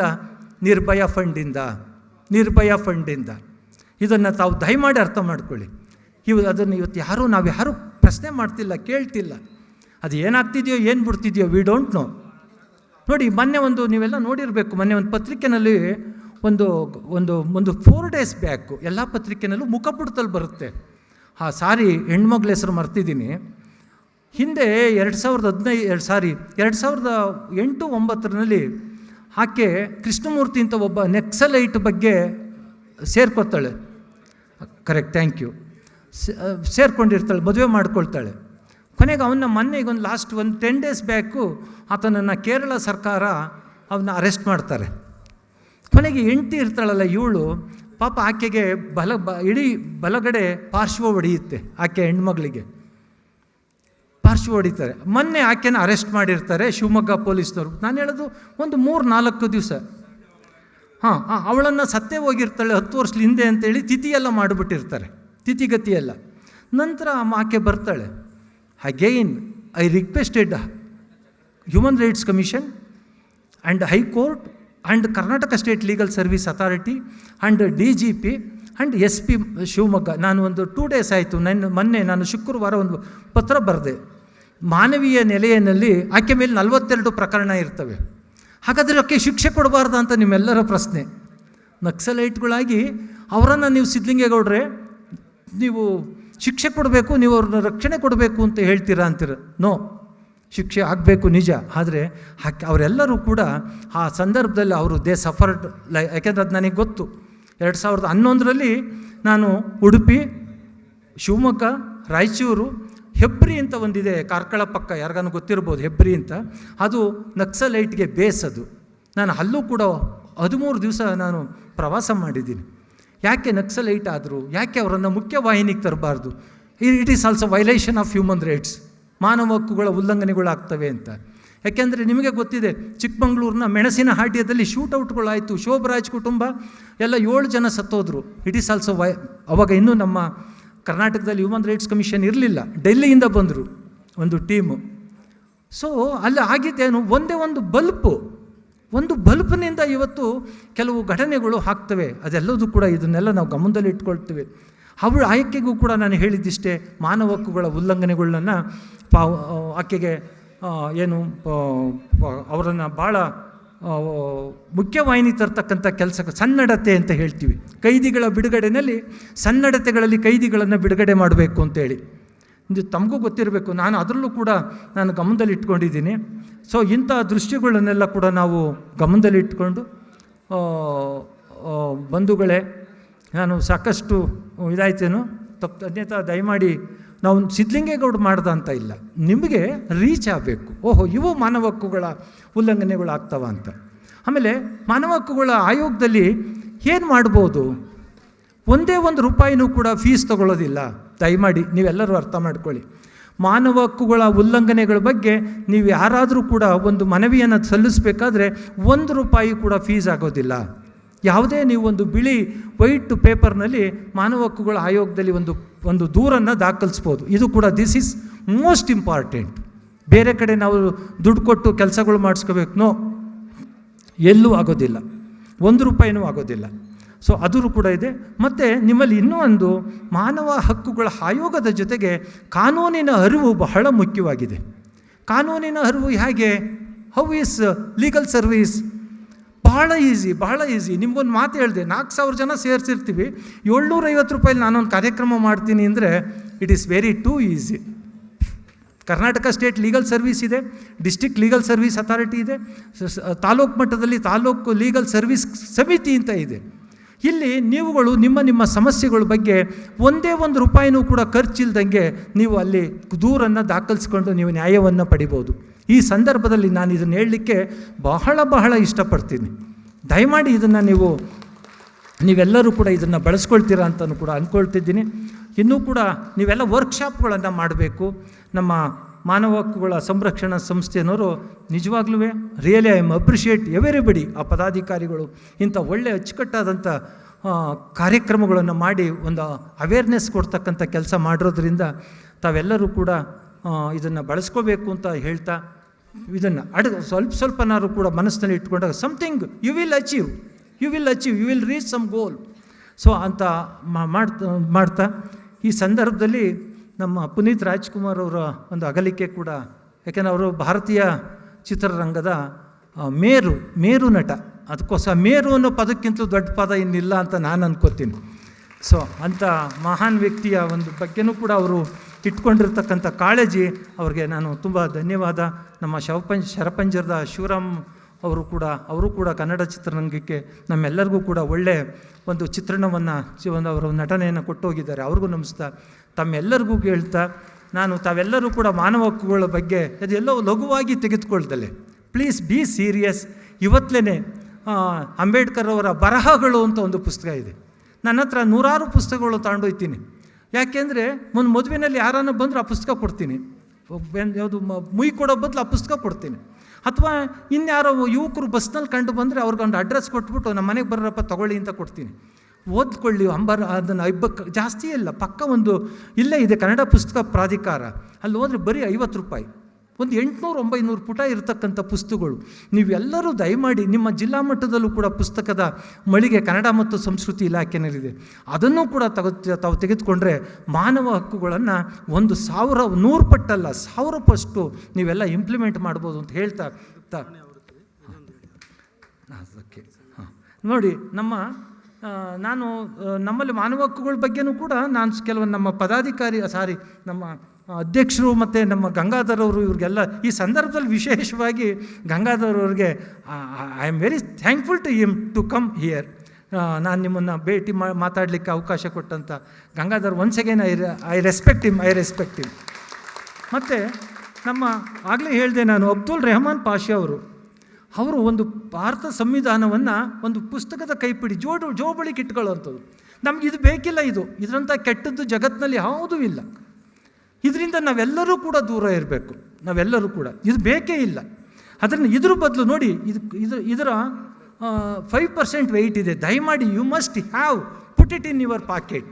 ಎಲ್ಲರೊಂದು ಸಮಯ ಬಂದಾಗ, ಬಸ್ಸಲ್ಲಿ ಹೋಗುವಾಗ, ಪ್ರಯಾಣ ಮಾಡುವಾಗ, ಇನ್ನೇನೋ ಓದೋ ಬದಲು, ನೋಡೋ ಬದಲು, ಕೇಳೋ ಬದಲು ಒಂದು ದಯಮಾಡಿ ಭಾರತ ಸಂವಿಧಾನ ಅಬ್ದುಲ್ ರೆಹಮಾನ್ ಪಾಷಾ ಅವರು, ನಾನು ನೋಡಿ ಆವಾಗಲೇ ನಾನು ಹೇಳಿದೆ 1 ಅವರ್ ಕೊಡಬೇಕಿತ್ತು ಅವ್ರಿಗೆ ಅಂತ. ಯಾಕೆಂದರೆ ಇವತ್ತು ನಮಗೆ ಅಂಥವ್ರ ಒಳ್ಳೆ ಭಾಷಣ ಅನ್ನೋದಕ್ಕಿಂತಲೂ ಅವರ ಒಂದು ಅವೇರ್ನೆಸ್ಸು, ತಿಳುವಳಿಕೆ, ಜ್ಞಾನಗಳು ವೆರಿ ಮೋಸ್ಟ್ ನಮಗೆ ಬೇಕಿದೆ. ಅದರಿಂದ ಈ ಪುಸ್ತಕನ ದಯಮಾಡಿ ನೀವೆಲ್ಲರೂ ಕೂಡ ಒಬ್ಬೊಬ್ಬರು ಒಂದು 50 100 ಪುಸ್ತಕ ತೊಗೊಳ್ಳಿ. ದಯಮಾಡಿ ಅದನ್ನು ನಿಮ್ಮ ಅಕ್ಕಪಕ್ಕದವ್ರಿಗೆ ಹಂಚಿ. ಅದು ಅವ್ರು ತಾಂಡೋಗಿ ಎಲ್ಲ ಒಂದು ಕಡೆ ಬಿಸಾಕೋರ್ಗಲ್ಲ, ಅವ್ರಿಗೆ ಕಾನ್ಸಂಟ್ರೇಷನ್. ಕೊನೆ ಪಕ್ಷ ಮನುಷ್ಯನಿಗೆ ಓದೋದು ಬೇಡ, ಭಾರತ ಸಂವಿಧಾನ ಅದೊಂದು ಇದೆ ನಮ್ಮ ದೇಶದಲ್ಲಿ ಅನ್ನೋದು ಆ ಮನುಷ್ಯನಿಗಾನ ಅರ್ಥ ಆಗೋಂಥವ್ರಿಗೆ ತಲುಪಿಸ್ತಕ್ಕಂಥ ಪ್ರಯತ್ನ ಮಾಡಿ. ನಿಜವಾಗ್ಲೂ I am very grateful to ಮಾನವ ಹಕ್ಕುಗಳ ಸಂರಕ್ಷಣಾ ಸಂಸ್ಥೆ ಅಧ್ಯಕ್ಷರು ನಮ್ಮ ಸುರೇಶ್ ಅವ್ರಿಗೂ ಕೂಡ ವಂದಿಸ್ತಾ, ತಮ್ಮೆಲ್ಲರಿಗೂ ವಂದಿಸ್ತಾ ನಾನು 1-2 ಮಾತು ಮುಗಿಸ್ತಾ ಇದ್ದೀನಿ. ಜೈ ಹಿಂದ್, ಜೈ ಕರ್ನಾಟಕ. ಕೃಷ್ಣ ಸರ್ ಅವರು ಅಭಿನಯಿಸಿದ್ದಾರೆ. ನಾನು ಡಾಕ್ಟರ್ ರಾಜ್ಕುಮಾರ್ ಅವರ ಮೇಲೆ PhD ಅಧ್ಯಯನ ಮಾಡ್ತಿದ್ದಾಗ ಅವರನ್ನು ಹೋಗಿ ಸಂಪನ್ಮೂಲ ವ್ಯಕ್ತಿಯಾಗಿ ಭೇಟಿ ಮಾಡಿ ಸುಮಾರು 3 ಗಂಟೆಗಳ ಕಾಲ ರಾಜ್ಕುಮಾರ್ ಅವ್ರ ಬಗ್ಗೆ ನನಗೆ ವಿಷಯವನ್ನು ತಿಳಿಸ್ಕೊಟ್ಟಂತಹ ಹಿರಿಯ ಕಲಾವಿದರು. ಈ ದಿನ ಎಲ್ಲರೂ ಪ್ರೀತಿಯಿಂದ, ಸಂತೋಷದಿಂದ ಮಾನವ ಹಕ್ಕುಗಳ ಸಂರಕ್ಷಣಾ ಸಂಸ್ಥೆ ಈ ದಿನ ನಿಮ್ಮೆಲ್ಲರ ಮುಂದೆ ಕೊಡಮಾಡಿಕೊಡ್ತಾ ಇದೆ.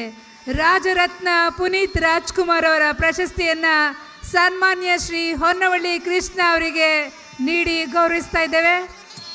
ಅವರೊಂದಿಗೆ ಶ್ರೀಮತಿ ಜಲಜಾಕ್ಷಿ ಹೊನ್ನವಳ್ಳಿ ಕೃಷ್ಣ ಅವರನ್ನು ಸನ್ಮಾನಿಸಲಾಗ್ತಾ ಇದೆ.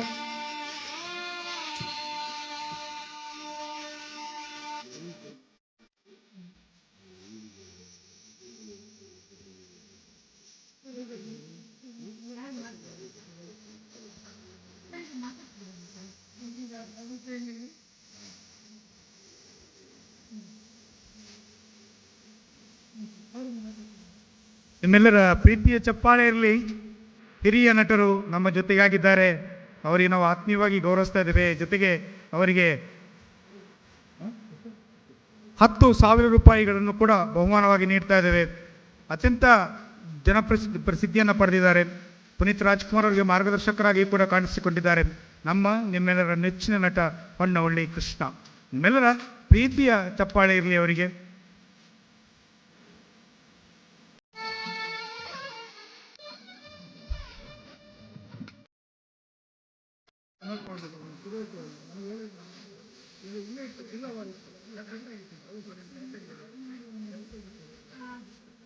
ಸರ್, ಒಂದೊಂದು ಜಿಲ್ಲೆನೇ ಕರೆಯೋಣ, ಯಾಕೆಂದರೆ ಭಾಳ ಚೆನ್ನಾಗಿರುತ್ತೆ ಅವಾಗ ಜಿಲ್ಲೆ.